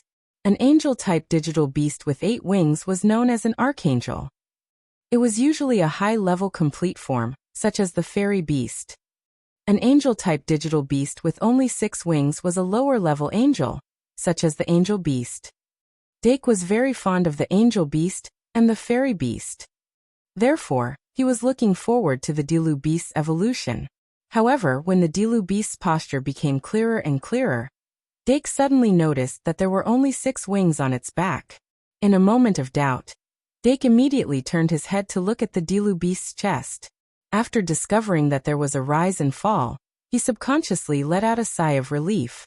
It was the fairy beast. It wasn't the angel beast. If the Dilu beast evolved into the angel beast, it would be too strange. Thinking like this, he discovered that the Dilu beast's body had completely taken shape. Through the surface of the glowing body, he could completely depict the fairy beast's appearance. Seeing that success was in front of him, Dake was about to open the champagne, but the time of surprise seemed to be a little too long. He slowly opened his mouth and discovered that the glowing body that was completely in the shape of the fairy beast was glowing. The Dilu beast was only 1 step away from evolving into the fairy beast, but it was stuck. 5 and 111,000 plus 149/233. The night before yesterday, I only slept for 3 hours. Then I was tired the whole day. When I was a few hundred words away, I couldn't resist falling asleep in front of the computer. After waking up, I thought about it. I might as well finish this paragraph before posting it.